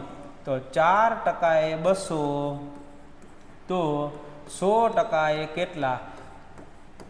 ભલે મેથડ બદલી ગઈ, નામ બદલી ગયું, પણ કન્સેપ્ટ તો એક જ આપણો આયલો આવે છે કે જે જુદી જુદી 2% વાળી છે એ 2% વાળીની બાદબાકી કરો. આ એક જ આપણો કન્સેપ્ટ ઉપરથી ચાલ્યો આવે છે. જુઓ, ચાલો 4 5 50 કરવા પડશે ને. 50 ચોખ્ખું 200 થાય તો 100 ગુણ્યા 50 કરવું એટલે આ 50 ના 50 અને બીજા 100 એટલે સવાલનો જવાબ મળી ગયો કેટલો? 5000. એકદમ સરળ રીત છે. 2% વાળી આપેલી છે, 1% વાળીમાં વધુ મત મળે છે એટલે ઉમેદવાર જીતી જાય છે, ઓછા ટકા મળે છે એટલે ઉમેદવાર હારી જાય છે. બેયનો તફાવત કેટલો આવે? તો કે બેયનો તફાવત તો જેટલા મતે જીતી જાય એટલા જ મતનો આવવાનો છે. હાલો પછીનો દાખલો આવી રીતે વાત કરેલી છે કે મને કીધું છે કે એક ચૂંટણીમાં બે ઉમેદવારે ભાગ લીધો, એકને 46% મત મળે છે અને 6000 મતથી જીતી જાય નહીં, ખરેખર અહીં શું લખવું પડે? હારી જાય છે. 46 100 થી ઓછા મળ્યા તો જીતો કે હાર્યો, ધ્યાન રાખવાનું. આવો તો કે આવી ભૂલ ન થાય ક્યારે. મગજમાં તો એક જ વિચાર આવવો જોઈએ. શું? તો કે માની લ્યો કે કુલ 100% છે, એક ઉમેદવાર છે એને 46% મત મળે. આને 46 મળે તો બીજાને કેટલા મળવા જોઈએ? તો કે સાહેબ એમાં કઈ પૂછવાની જ વાત ન હોય, બે જ હોય તો 54 જ મળવા જોઈએ. આના કરતા કેટલા મતે જીતી ગયો કહેવાય? તો કે આના કરતા 8% એ જીતી ગયો કહેવાય. તો 8%ની સામે કેટલા મત છે? 6000. તો 100%ની સામે કેટલા મત હોવા જોઈએ? 6000 ગુણ્યા 100 ભાગ્યા 8. કોઈ પણના 8 ભાગ, 8 એટલે 2 દુ 4 દુ 8, બબે ભાગ કરતા જાઓ, ખરેખર મોટે કરી શકાય. જો 6000 ભાગ્યા 2 એટલે 3000, 3000 ભાગ્યા 2 એટલે 1500, 1500 ભાગ્યા 2 એટલે 750, 750 ગુણ્યા 100, આ 750 ને ગુણ્યા 100. સવાલનો જવાબ મને મળી ગયો કેટલા હજાર? તો કે સવાલનો જવાબ મને મળી ગયો કેટલો? 75000. છે વિરળમાં ધ્યાન રાખવાનું. 2 4 8 16 32 64 આવે તો બબેના કન્સેપ્ટમાં શું કરતું જવાનું? ધીમે ધીમે તમારે એના ભાગલા પાડતું જવાનું. બરાબર છે? હાલો, અહીંયા સામાન્ય વાત કરી છે. અહીંયા શું કીધું છે? તો કે અહીંયા એક વાત મહત્વની એ છે કે અહીંયા તમને ક્યારેય બીજી એકેય વાત નથી કરી. કેમ બીજી એકેય વાત? એટલે તો કે અહીંયા તમને ક્યારેય એવું એકેય કંઈ નથી કીધું છે કે કોઈ ઉમેદવાર મત આપે છે કે કોઈ ઉમેદવાર મત નથી આપતા. જો એવી તમને વાત કરે તો તમારે ખાસ સમજવું પડશે કે મત ન આપે તો ખરેખર એને આપણે ગણવા પડે નહીં. જો કે 2 ઉમેદવારમાંથી 10% મતદારો છે એ મતદાન કરતા નથી. હવે મને ખબર છે કે જો કુલ ટકાવારી તો હંમેશા 100% જ હોવાની છે. આ 100% છે, આ 100%માંથી 10% જે મતદારો છે એ તો મતદાન કરતા નથી. મતદાન કરતા નથી તો મતદાન કરે કેટલા? તો મને કીધું છે કે જીતનાર ઉમેદવારને કુલ મતના, હવે શબ્દ છે ને આને પકડજો, આપણા માટે શબ્દ પકડવા લાયક આ છે. કુલ મતના 65% મત મળ્યા તો કુલ તો 100% છે, 100ના 65% તો 65 થશે. તો આ કોણ છે? તો કે આ જીતનાર છે. તો હવે મને કીધું છે કે તો હારનારને કેટલા ટકા મળે? તો સાહેબ અહીંયા તો વિચારવા જેવું જ કંઈ નથી. કુલ 100% છે, 10% નથી આપતા, 65 જીતનાર છે, તો 65 ને 10 75, તો વૈધા કેટલા ટકા? 25%. જીતનાર અને હારનારનો તફાવત કરો તો કેટલા ટકા આવ્યો? તો કે 40%. અને મને કીધું છે કે 40%ની સામે કેટલા મત છે? તો કે 15400. તો 100% એ કેટલા? મારી સામે ક્યારે પણ 40 આવે એટલે તો હું એક જ વસ્તુનો વિચાર આવવો જોઈએ. કયો વિચાર આવવો જોઈએ? તો કે 40 40 20. 15400 છે. જો 2 ભાગ પાડી દેવાના, 15000 જુદા કરી દો, 400 જુદા કરી દો. 40 40 20, 40 40 20, 15000 15000, 7500, 400 400, 200, આ થઈ ગયા 1000. 15 ને 15 30 ને આ થઈ ગયા 37500. બે ભેગા કરો એટલે સવાલનો જવાબ મળી ગયો કેટલો? 38500 છે. 40 આવે એટલે બીજો વિચાર ન આવવો જોઈએ. પણ અહીંયા તમારે જે કન્સેપ્ટ સમજવાનો છે એ છે કે અહીંયા જે જીતનાર ઉમેદવાર છે એનો શબ્દ પકડવાનો શબ્દ એ છે કે એને કેના મત મળે છે? તો કે એને કુલ ટકાના મત મળે છે. આ તમારે કોઈ દી ભૂલવાનું છે નહીં. જોઈએ પછીનો દાખલો. આ જ વસ્તુ જે જો કાંઈ ફેરફાર હશે તો પાછું કહીશ, પણ તમારે સમજવાનું એ જ છે કે કુલ મતના કરવાના થાય તો તમે કઈ રીતે ગણી શકો છો. શું વાત કરેલી છે આ દાખલામાં? જોઈએ આપણે કે 2 ઉમેદવારની ચૂંટણીમાં 8% મતદારો મતદાન કરતા નથી. મને કીધું છે કે 8% મતદારો છે એ મતદાન નથી કરતા. ઉપર જોઈએ ઉપર કુલ તો કેટલા ટકા છે? 100%. આ 100%માંથી 8% જે મતદારો છે એ મતદાન નથી કરતા. કાંઈ વાંધો નહીં, જવા દો, મતદાન નથી કરતા. જીતનાર ઉમેદવારને કુલ મતના 48, કુલના કીધા એટલે 100ના જ 48 કરવાના. આમાં તો બીજું વિચારવાનું જ નથી. આને લખી નાખો સીધે સીધું. આ કોણ વ્યક્તિ છે? તો કે આ જીતનાર વ્યક્તિ છે. જો જીતનારને 48% મળે છે તો એનો મતલબ હારનારને વાહે વૈધા કેટલા? તો કે 48 અને 8 ભેગા કરો એટલે 56 થાય. તો એનો મતલબ કે હારનાર પાસે 44 છે, એ 44% મત છે એ કોની પાસે વૈધા? હારનાર વ્યક્તિ પાસે વૈધા છે. 48માંથી 44 બાદ કરશો એટલે 4% આવશે. અને મને કીધું છે કે 4%ની સામે કેટલા મતે જીતી જાય છે? તો કે 1100 મતે જીતી જાય છે. તો 4%ની સામે જો 1100 મત હોય તો 100%ની સામે કેટલા? તો 1100. સીધું ગણી શકો. 4માંથી 100 કરવા હોય તો ગુણ્યા 25 થાય.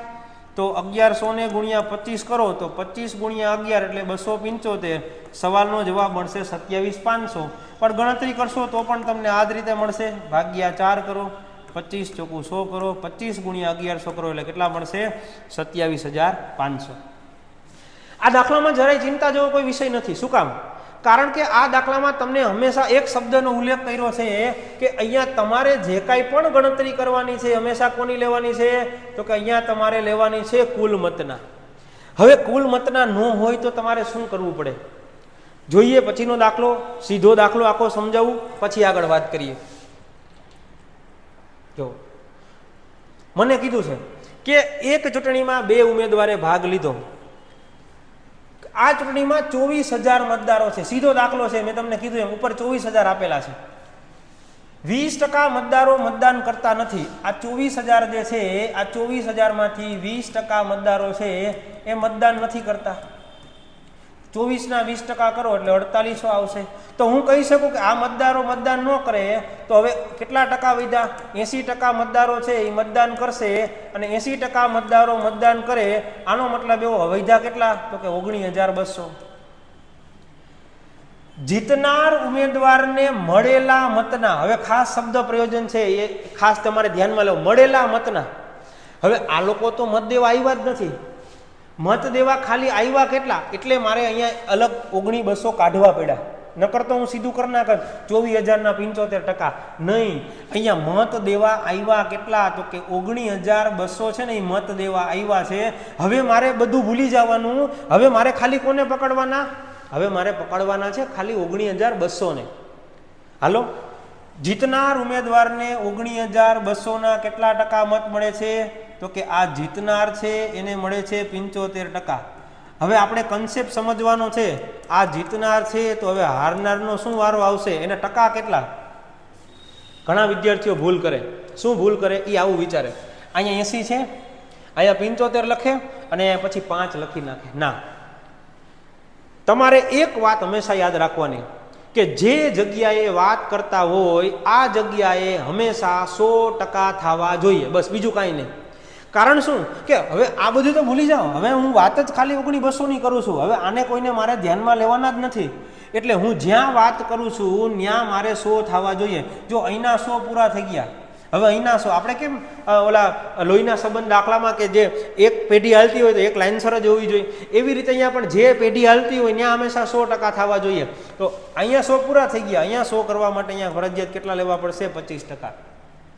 આને 75 મળે છે, આને 25 મળે છે. આ કેટલા ટકાએ જીતી જાય છે?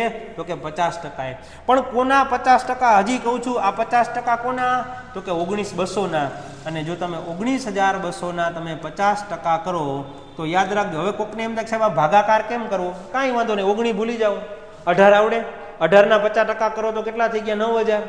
તો 1200 વધ્યા. 1200 ના 50% કરો તો કેટલા વધ્યા? 600. સવાલનો જવાબ મને મળી ગયો કેટલો? 9,600.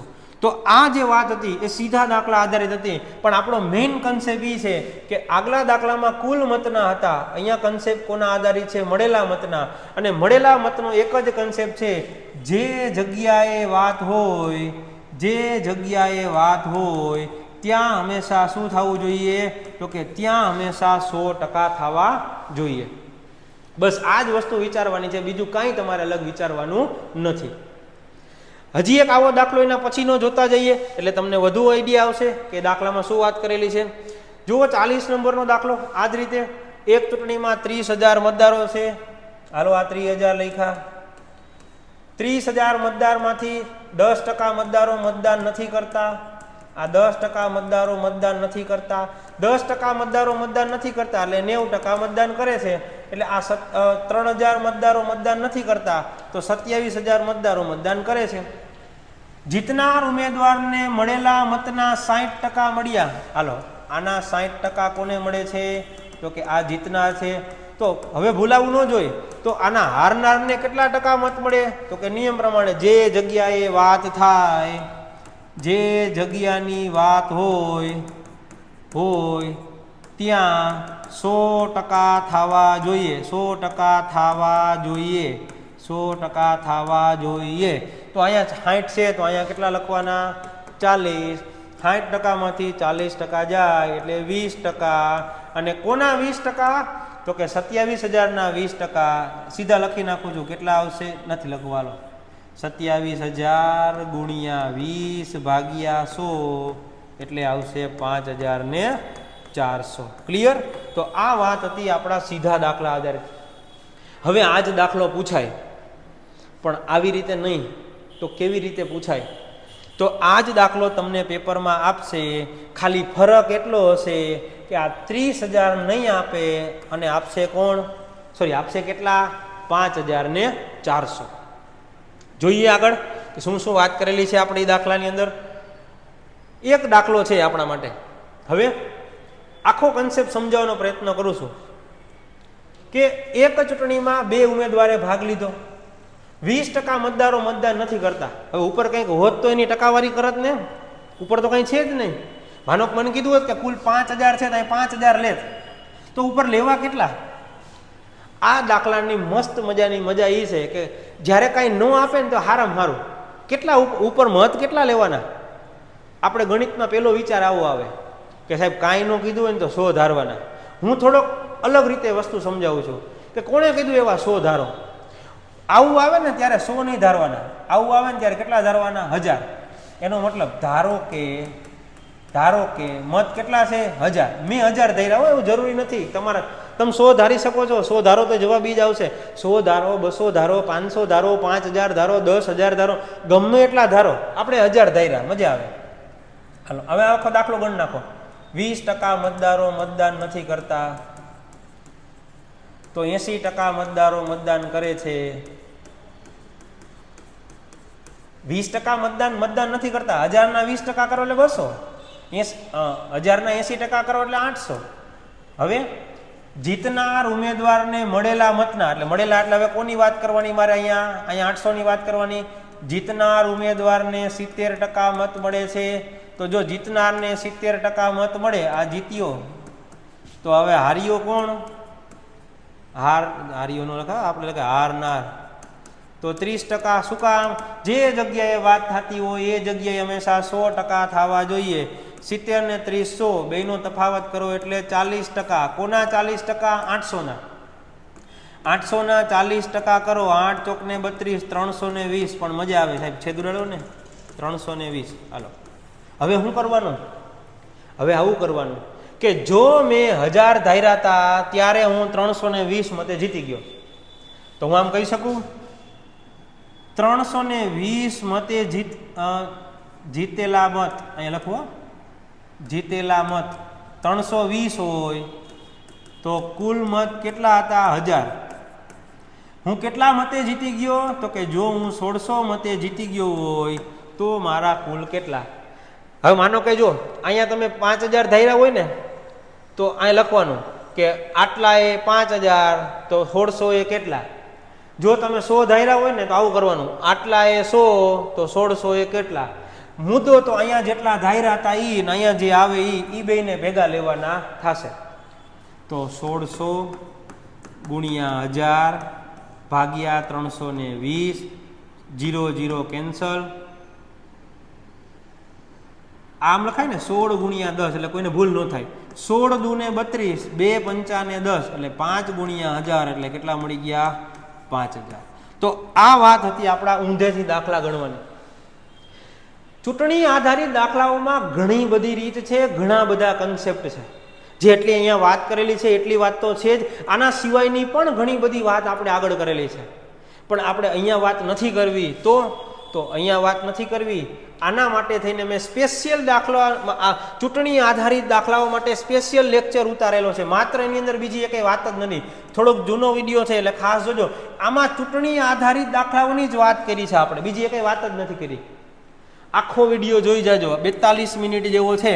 તમે વિચારો આપણે 5 દાખલા ગણ્યા, આની અંદર મેં 12-13 દાખલાઓ જુદી જુદી રીતે, હજી આમાં પણ આવે, ઘણા મત નથી આપતા, ઘણાના મત ફેલ જાય છે. આ કન્સેપ્ટ જે છે એ આની અંદર આપણે વાત કરેલી છે.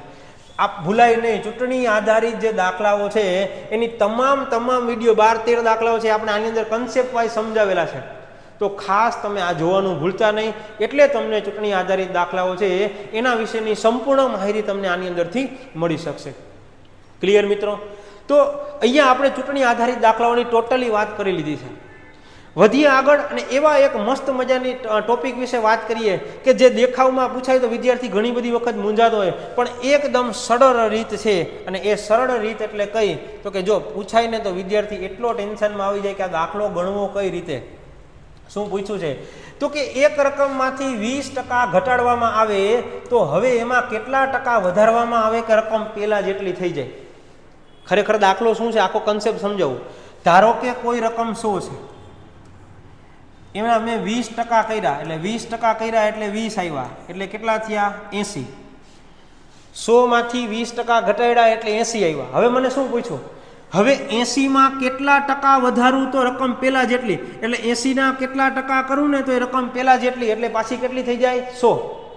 ઘણા વિદ્યાર્થીઓ જીકી દે, એમાં શું વાંધો સાહેબ? આમાં 20 વધારી દો એટલે સવાલનો જવાબ આવશે પાછો 100. તો 20 વધારવાના છે તો એ 20 નથી વધારવાના, એ 80ના કેટલા ટકા કરો તો 20 થાય, આવો સવાલ પૂછ્યો છે. આની રીત એકદમ સરળ છે, આપણે બીજું બહુ જાજુ નથી વિચારવાનું. પહેલાં તમને જે કીધું હોય ને લખવાનું. એટલે મને આવું કીધું હતું કે 100 માઇનસ 20% એટલે 20 ભાગ્યા 80. હવે આની રીત શું છે ખબર છે? ઉપરનો ગુણાકાર છેદ સાથે ભાગાકાર. એટલે તો કે 100 ગુણ્યા 20 ભાગ્યા 80, 20 ચોકું 80, 25 ચોકું 100. સવાલનો જવાબ મને મળી ગયો કેટલા ટકા? 25%. એટલે આનો મતલબ આવો થાય કે 80 છે ને 80, જો 80ના 25% કરો ને એટલે ફરી પાછા કેટલા મળી જશે મને? 20. જો 25 ચોકું 100, 20 ચોકું 80, મળી ગયા 20. એમ પણ મને ખબર છે 25% એટલે કેટલામો ભાગ થવાનો? તો કે 25% એટલે ચોથો ભાગ થવાનો છે. ક્લિયર મિત્રો? તો આટલી સરળ રીત છે. પેલા જેમ આપ્યું એમ મૂકી દેવાનું, ઉપરનો ગુણાકાર છેદ સાથે ભાગાકાર, બસ આટલી જ રીત છે. હવે આવા 4 વેરાયટી વાળા દાખલા પૂછાય અલગ અલગ. પણ રકમ શું હોય? તો કે આખા દાખલામાં માત્ર એક જ રકમ આપેલી હોય. જો બીજું કાંઈ છે જ નહીં, આખો દાખલો વાંચો 20% જ છે, બીજું કાંઈ છે જ નહીં. ચાલો જોવો પછીનો દાખલો, અને કેટલી ઝડપથી આપણે એનો આન્સર આપવાનો પ્રયત્ન કરીએ. ઘઉંનો ભાવ ચોખાના ભાવ કરતાં 25% વધુ છે તો ચોખાનો ભાવ ઘઉંના ભાવ કરતાં કેટલા ટકા ઓછો હશે? એટલે 100, એમાંથી 25% વધુ એટલે 125. તો ઉપરનો ગુણાકાર એટલે 100 ગુણ્યા 25 ભાગ્યા 125. 25 પંચા 125, 20 પંચા 100, એટલે સવાલનો જવાબ મળી ગયો મને કેટલા ટકા? 20%. છે સહેલું, એકદમ સરળ વસ્તુઓ છે. જે આપ્યું હોય લખવાનું, ઉપરનો ગુણાકાર છેદ સાથે ભાગાકાર, બસ બીજું કંઈ અહીંયા ચિંતા કરવા જેવું છે નહીં. આગળ વધીએ, 2 દાખલા જોઈએ આવા જ જેમાં ભૂલ પડશે. શું કામ? જો આ 2 દાખલા ઘણાને સરખા લાગે. 20 આવે તો જવાબ 25 આપવાનો, 25 આવે તો જવાબ 20 આપવાનો. પણ આમાં વિદ્યાર્થી ભૂલ ખાઈ જાય કે આમાં 20 આવ્યા ને એટલે જવાબ આપી દેશે 25. અને કેવી રીતે? તો કે સાહેબ એમાં શું વાંધો, રકમ આવી થાય આપ્યું એમ 100 વત્તા 20 એટલે 120. ઉપરનો ગુણાકાર છેદ સાથે ભાગાકાર કરીએ એટલે 100 ગુણ્યા 20 ભાગ્યા 120. 20 છક 120. હવે 100નો છઠ્ઠો ભાગ કરવાનો છે, અને 100નો છઠ્ઠો ભાગ કરો એટલે આપણે આવડે છે. જો તમે અપૂર્ણાંક પેલા ભાગમાં શીખાવ હોય 16.2/3. અને જો સવાલનો જવાબ એવો 16.2/3. વિદ્યાર્થી વિચારે સવાલ 20 આપ્યો છે, જવાબ કેટલો આપી દઈએ? 25. ના, જો એકવાર વધુ વધ્યા હોય, એકવાર વધારો થયો હોય તો ઘટાડો હંમેશા ઓછા ટકાનો થવો જોઈએ. હજી એક એના પછીનો જુઓ એટલે તમને વધુ આઈડિયા આવી જશે કે સાહેબ આમાં પછી હું 4 દાખલાઓ છે એક હારે બાજુમાં લખી દઈશ એટલે તમને ખ્યાલ પડી જશે. શું કીધું ચોથા દાખલામાં? તો કે રાઘવનો પગાર છે એ માધવ કરતાં 25% ઓછો છે. જેમ આપ્યું એમ લખીએ, 100 છે, 25% ઓછો, -25 એટલે કેટલા કરીએ? 75. ઉપરનો ગુણાકાર છેદ સાથે ભાગાકાર 100 ગુણ્યા 25 ભાગ્યા 75. 25 તેરી 75, 100ના 3 ભાગ કરો એટલે થાય 33.1/3. આ વસ્તુ છે એ ખાસ તમારે સમજવાની છે. અહીંયા વિદ્યાર્થી 25 આવ્યા હતા એટલે સવાલનો જવાબ આપી દઈએ કે 25 છે એટલે સવાલનો જવાબ શું આવશે? 20. ના, 4 વસ્તુ સમજાવું છું, જો કઈ રીતે ખાસ પૂછાય. આવું યાદ રાખવાનું કે જો 20 ઘટે તો 25 વધે, આમાંથી આ આવે. હવે 25 વધે તો આમાંથી આ આવશે કે 20 ઘટશે. એટલે આ બેની જોડી યાદ રહી જાય. પણ હવે જોવાનું એ છે કે જો હું એમ કહું ને કે 20 વધે, હું શું કહું છું કે 20 વધે તો 20 વધે ને તો હંમેશા યાદ રાખજો કે 16.2/3% જ ઘટે. અને હું એમ કહું છું કે 25 ઘટે તો જો 25 ઘટે ને તો યાદ રાખજો 33.1/3 વધે. આ ચારે ચાર વસ્તુ છે મગજની અંદર બેસાડજો. આ ચારમાંથી ઘણીવાર પરીક્ષામાં સવાલ આવે તો આ ચારમાં ક્યારેય ભૂલ પડવી જોઈએ નહીં. 20 ના 25, 25 ના 20 વાત સાચી, પણ જો ઘટ્યા હોય તો વધવા જોઈએ વધુ, ઘટવા જોઈએ ઓછા, વધવા જોઈએ વધુ, ઘટવા જોઈએ ઓછા. 20 ઓછા 25 વધુ છે, વધુ 20 કરતા 25 વધુ તો 20 ઓછા. હવે સમજો, તો 20 વધુ તો 20 વધ્યા તો ઘટવા જોઈએ ઓછા ને, તો 20 થી ઓછા થાય 16.2/3 જ આવવા જોઈએ. ઘણી બધી વખત પૂછાય છે. આપણે તો એક જ કન્સેપ્ટ યાદ રાખવાનો, ઉપરનો ગુણાકાર છેદ સાથે ભાગાકાર. આવો એક દાખલો હજી તમને અલગ રીતે કરાવો. ઘણીવાર આવું પૂછાય છે કે 10% વધારો કરવામાં આવે, હવે કેટલા ટકાનો ઘટાડો કરવામાં આવે, હવે કેટલા ટકા ઘટવા જોઈએ. કાંઈ વાંધો નહીં, 100 + 10 એટલે 110, 100 × 10 ભાગ્યા 110, 0 0 કેન્સલ, 100 ના 11 ભાગ 9.1/11%. બસ કન્સેપ્ટ તો આ જ છે, વધે ઘટે, ઉપરનો ગુણાકાર છેદ સાથે ભાગાકાર. બસ આ જ વસ્તુ તમારે મગજમાં રાખવાની છે. આ ચાર દાખલા સહેલા હતા, પણ સહેલા કરતા એવો છે કે આનો જે આ કન્સેપ્ટ છે, આ વસ્તુ તમારા મગજમાં બેસી જાય તો ક્યારે પણ તમને આવા દાખલાઓમાં ક્યાંય ભૂલ પડતી નથી. વાત કરીએ આગળ. આપણો છેલ્લો કન્સેપ્ટ જોઈએ, છેલ્લી રીત જોઈએ આ વિડીયો પૂરતી, કે જેની અંદર આપણે શેના વિશે વાત કરવાની છે, તો કે જેની અંદર આપણે વાત કરવાની છે વેન આકૃતિ આધારિત દાખલાઓની. આપણે ક્યાંય વેન આકૃતિ દોરવાની નહીં થાય, પણ હું તમને સમજાવવાનો પ્રયત્ન કરીશ કે વેન આકૃતિ એટલે શું થાય. જો ખાસ સમજો, અહીંયા તમને સમજાવવાનો પ્રયત્ન કરું છું કે તમારે જે ટકાવારીની અંદર વેન આકૃતિ આધારિત દાખલાઓ પૂછાય છે એને કઈ રીતે યાદ રાખવા. તો કે તમને મને ખબર છે કે ટકાવારી તો હંમેશા કેટલા ટકા હોવાની છે? 100%. આ 100%માં શું થાય? આ 100%માં બે વસ્તુ થાય. એક તો ઘટના બને અને પ્લસ એક તો ઘટના ન બને. કેવી રીતે? તો કે સમજાવું. હું એમ કહું કે એક વિદ્યાર્થીની વાત કરતા હોય ને, તો એક વિદ્યાર્થી એમ કહું કે પાસ થવાની ઘટના બને ને પાસ થવાની ઘટના ન બને, બે જ ઘટના બનશે. આ બે ઘટના બને. એક વિદ્યાર્થીને 50% આવ્યા તો 50% આવ્યા, 50% ન આવ્યા. એક વિદ્યાર્થીને 70% આવ્યા તો 70% આવ્યા, તો 30% ન આવ્યા. કુલ તો કેટલા ટકા થવાના છે? 100%. બીજું શું? હવે આકૃતિ ક્યારે બનાવવાની થાય? તો કે આ જે ઘટના બને છે અથવા ઘટના નથી બનતી, આ બેયમાંથી તમને જેની માહિતી આપે ને એની તમારે આકૃતિ બનાવવાની થાય. કેમ? કોઈ વિદ્યાર્થી, એક વિદ્યાર્થી પાસ થાય, બીજો વિદ્યાર્થી પાસ થાય, બે વિદ્યાર્થી પાસ થાય. જો પાસ થવાની માહિતી આપે છે તો આપણે પાસ થવાની આકૃતિ બનાવવી પડશે. મને એમ કે છે એક વિદ્યાર્થી નપાસ થયો, બીજો વિદ્યાર્થી નપાસ થયો, બે વિદ્યાર્થી નપાસ થયા. હા, બીજો એક કન્સેપ્ટ યાદ રાખજો, અહીંયા માત્ર બે વ્યક્તિની જ વાત હશે. હો, બે વ્યક્તિની જ વાત હશે. બે વ્યક્તિ જ હોવા જોઈએ, બે થી વધુ વ્યક્તિ નહીં હોય. અહીંયા ઘણીવાર એવું એક વ્યક્તિ રમત રમે છે, બીજો વ્યક્તિ રમત રમે છે, રમત નથી રમતો. સોરી, એક રમત, ટૂંકમાં બે વસ્તુ, બે જ વ્યક્તિ અથવા બે વસ્તુ અથવા બે રમત, બે હંમેશા બે આધારિત જ આપણે અહીંયા વાત કરવાની છે. હવે થાય કેવું, મને માની લો કે એવું કહેશે કે 30% છે ને એ માની લો કે ક્રિકેટ રમે છે, સમજાવું છું. પછી મને કહેશે કે 40% છે ને એ હોકી રમે છે, અને મને એવું કહેશે કે 10% છે ને એ બંને રમત રમે છે. હવે મારે આકૃતિ આવી બનાવવી પડે. આ એક, આ બે, તો 30% છે એ ક્રિકેટ રમે છે, માની લો કે આ ક્રિકેટ વાળા છે. આ 40% છે એ માની લો કે મને એવું કીધું કે 40% છે એ હોકી રમે છે. આ 10% એવા છે કે જે બંને રમત રમે છે, એટલે અહીંયા મારે અહીંયા બંને રમત રમે, આના આધારિત આકૃતિ બનાવવી પડશે.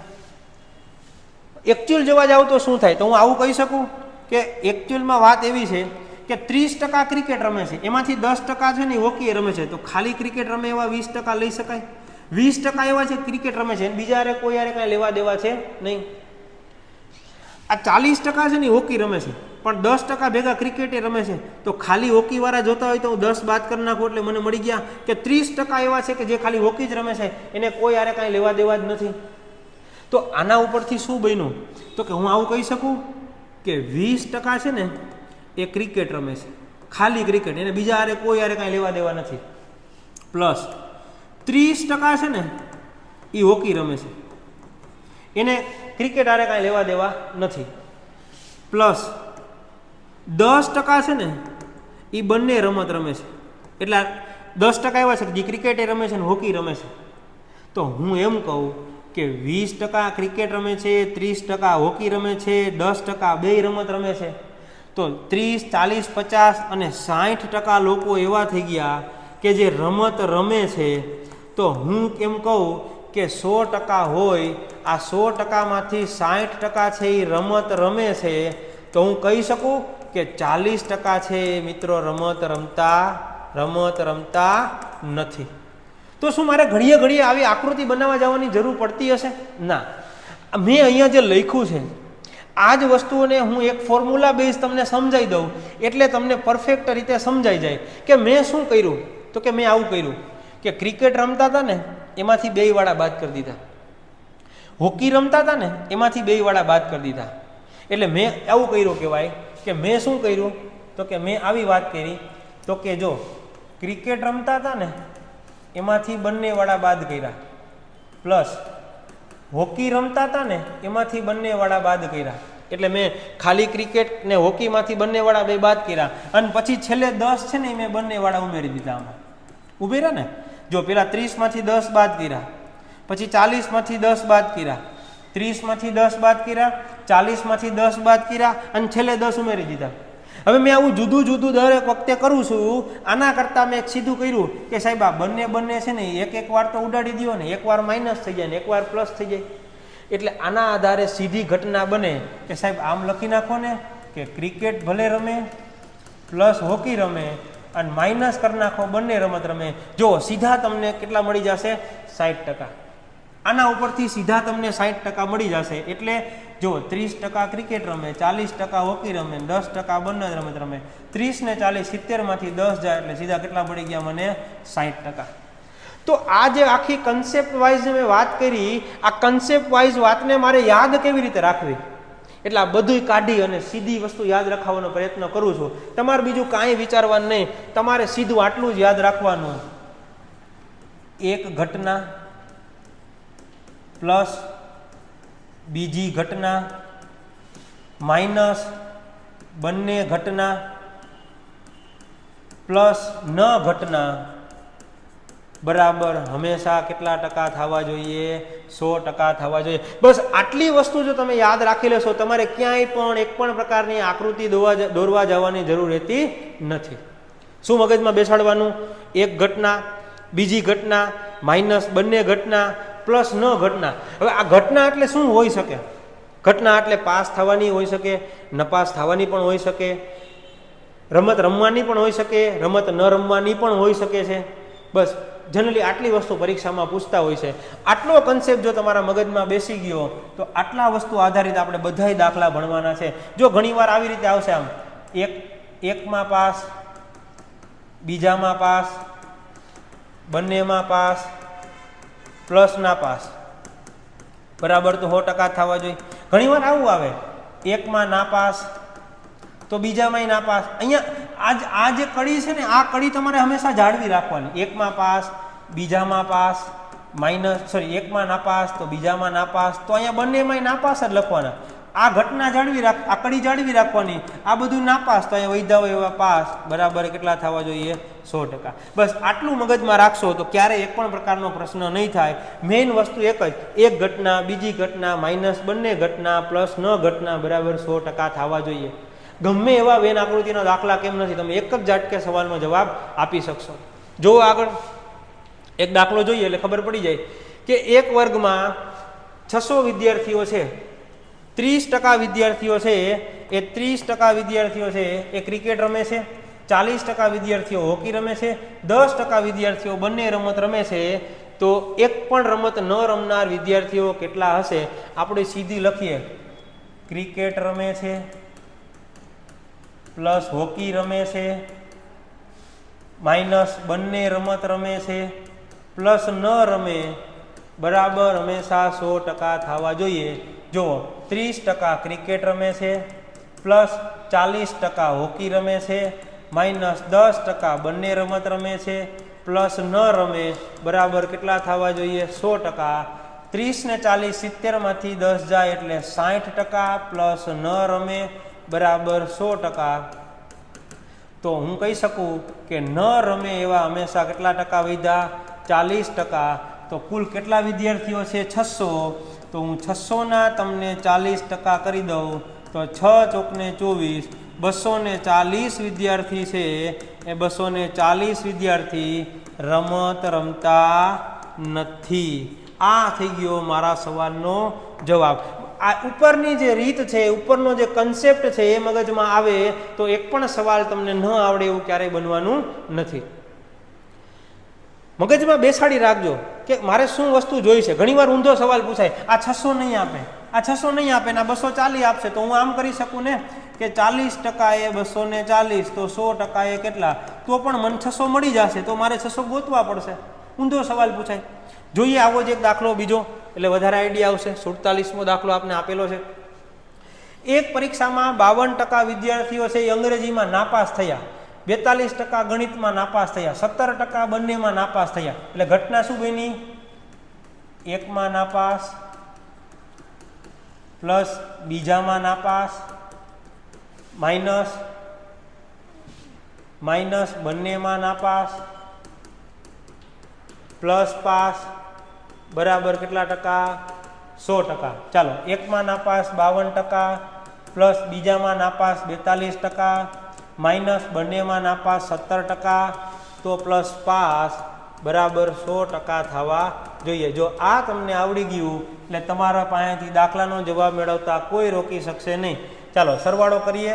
52 ને 42 એટલે 5 ને 4 9 94, અને સીધું લખી નાખું. 94 માંથી 17 જાય તો કેટલા વધશે? 7 ને 7 14 નો ચોગડો વધી 1, 7 2 ને 7 9 77%.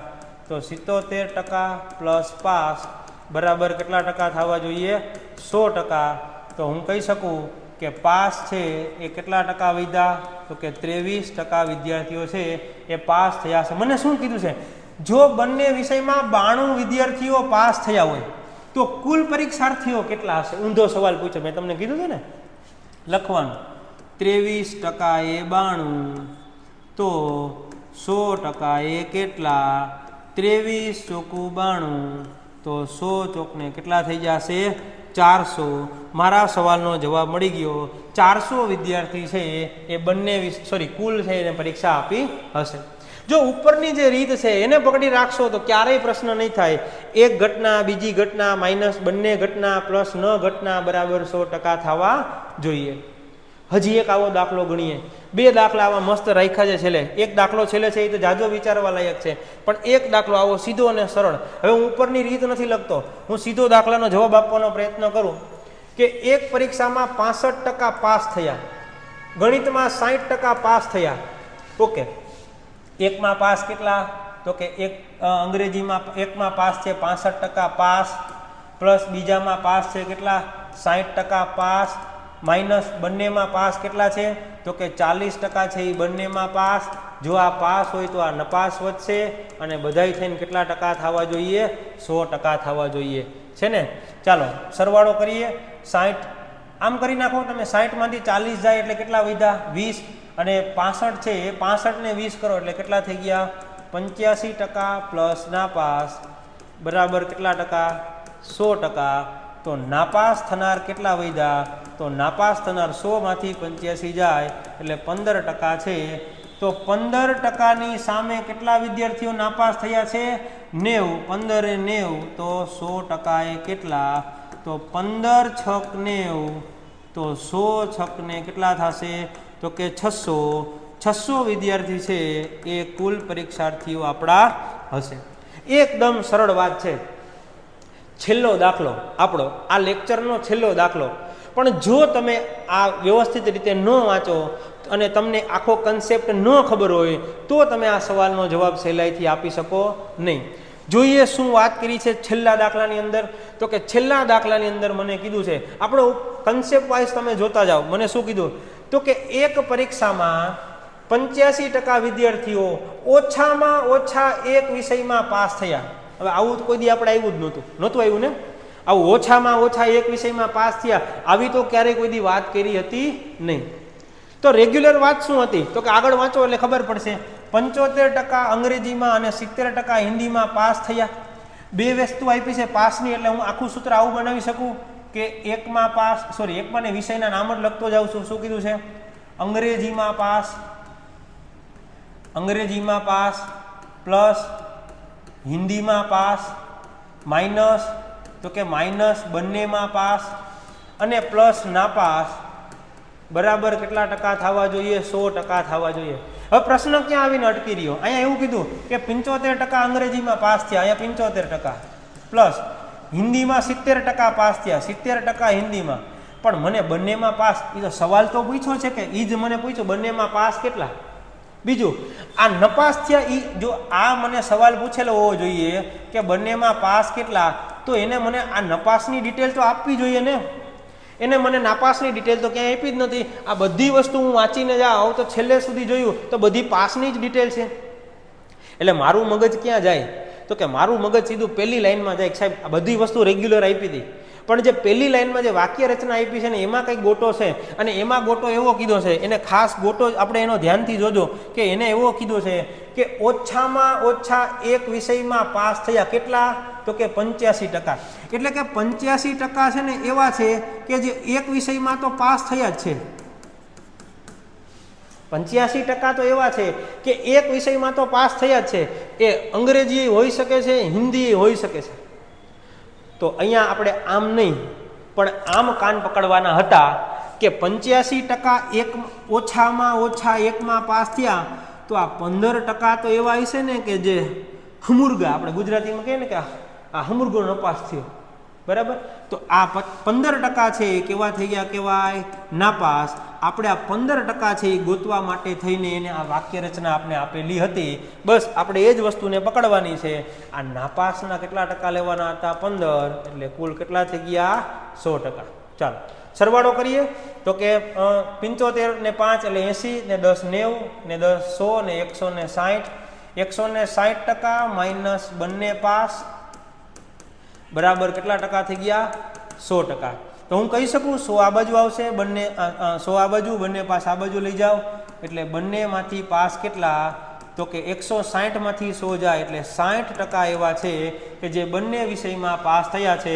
જો કુલ 500 છે, 500 છે તો 500 ના 60% કરો, 0 0 કેન્સલ, 6 5 ને 30. 300 વિદ્યાર્થીઓ એવા છે કે જે બંને વિષયમાં શું થયા છે? પાસ થયા છે. અને આ હતો આપણો વેન આધારિત દાખલાઓમાં સૌથી કન્ફ્યુઝન લાયક દાખલો કે આવું ઓછામાં ઓછા એકમાં પાસ થયા. આપણે એને જ ધ્યાનમાં લેવાનું છે કે જે ઓછામાં ઓછા પાસ થયા, તો ભલે 85 ઓછામાં ઓછા પાસ થયા, પણ આ 15 તો હમુરગા કેવા થઈ ગયા છે? નપાસ. ક્લિયર મિત્રો? બહુ સરસ મજાની આપણે અહીંયા વેન આકૃતિની વાત કરી. એક આ કન્સેપ્ટ કોઈ દી ભૂલતા નહીં. એક છે, બીજું છે, બંને છે અને નથી. બસ આ જો તમને યાદ રહી ગયું તો તમને ક્યારેય પણ એક પણ વસ્તુમાં પ્રશ્ન થવાનો નથી. બરાબર છે? તો આ હતું આપણું આજે ટકાવારીનું બીજું સેશન, જેની અંદર આપણે મેક્સિમમ મેથડો આવડી લેવાનો પ્રયત્ન કર્યો છે. હજી પણ આપણે આગળ વધતા જઈશું નવા જ કોઈ ટોપિક સાથે કે જેની અંદર શક્ય હશે તો એવો પ્રયત્ન કરીશ કે હજી ટકાવારીના જે કન્ફ્યુઝન આધારિત દાખલાઓ છે એ ત્રીજો લેક્ચર એ કન્ફ્યુઝન આધારિત દાખલાઓ છે અથવા મિક્સ દાખલાઓ લેવાનો પ્રયત્ન કરીશ કે જેથી કરીને વિદ્યાર્થીઓને જે પરીક્ષામાં મૂંઝવતા દાખલાઓ છે એ લઈ લઉં તો પરીક્ષામાં ક્યારેય એને પ્રોબ્લેમ પડે નહીં.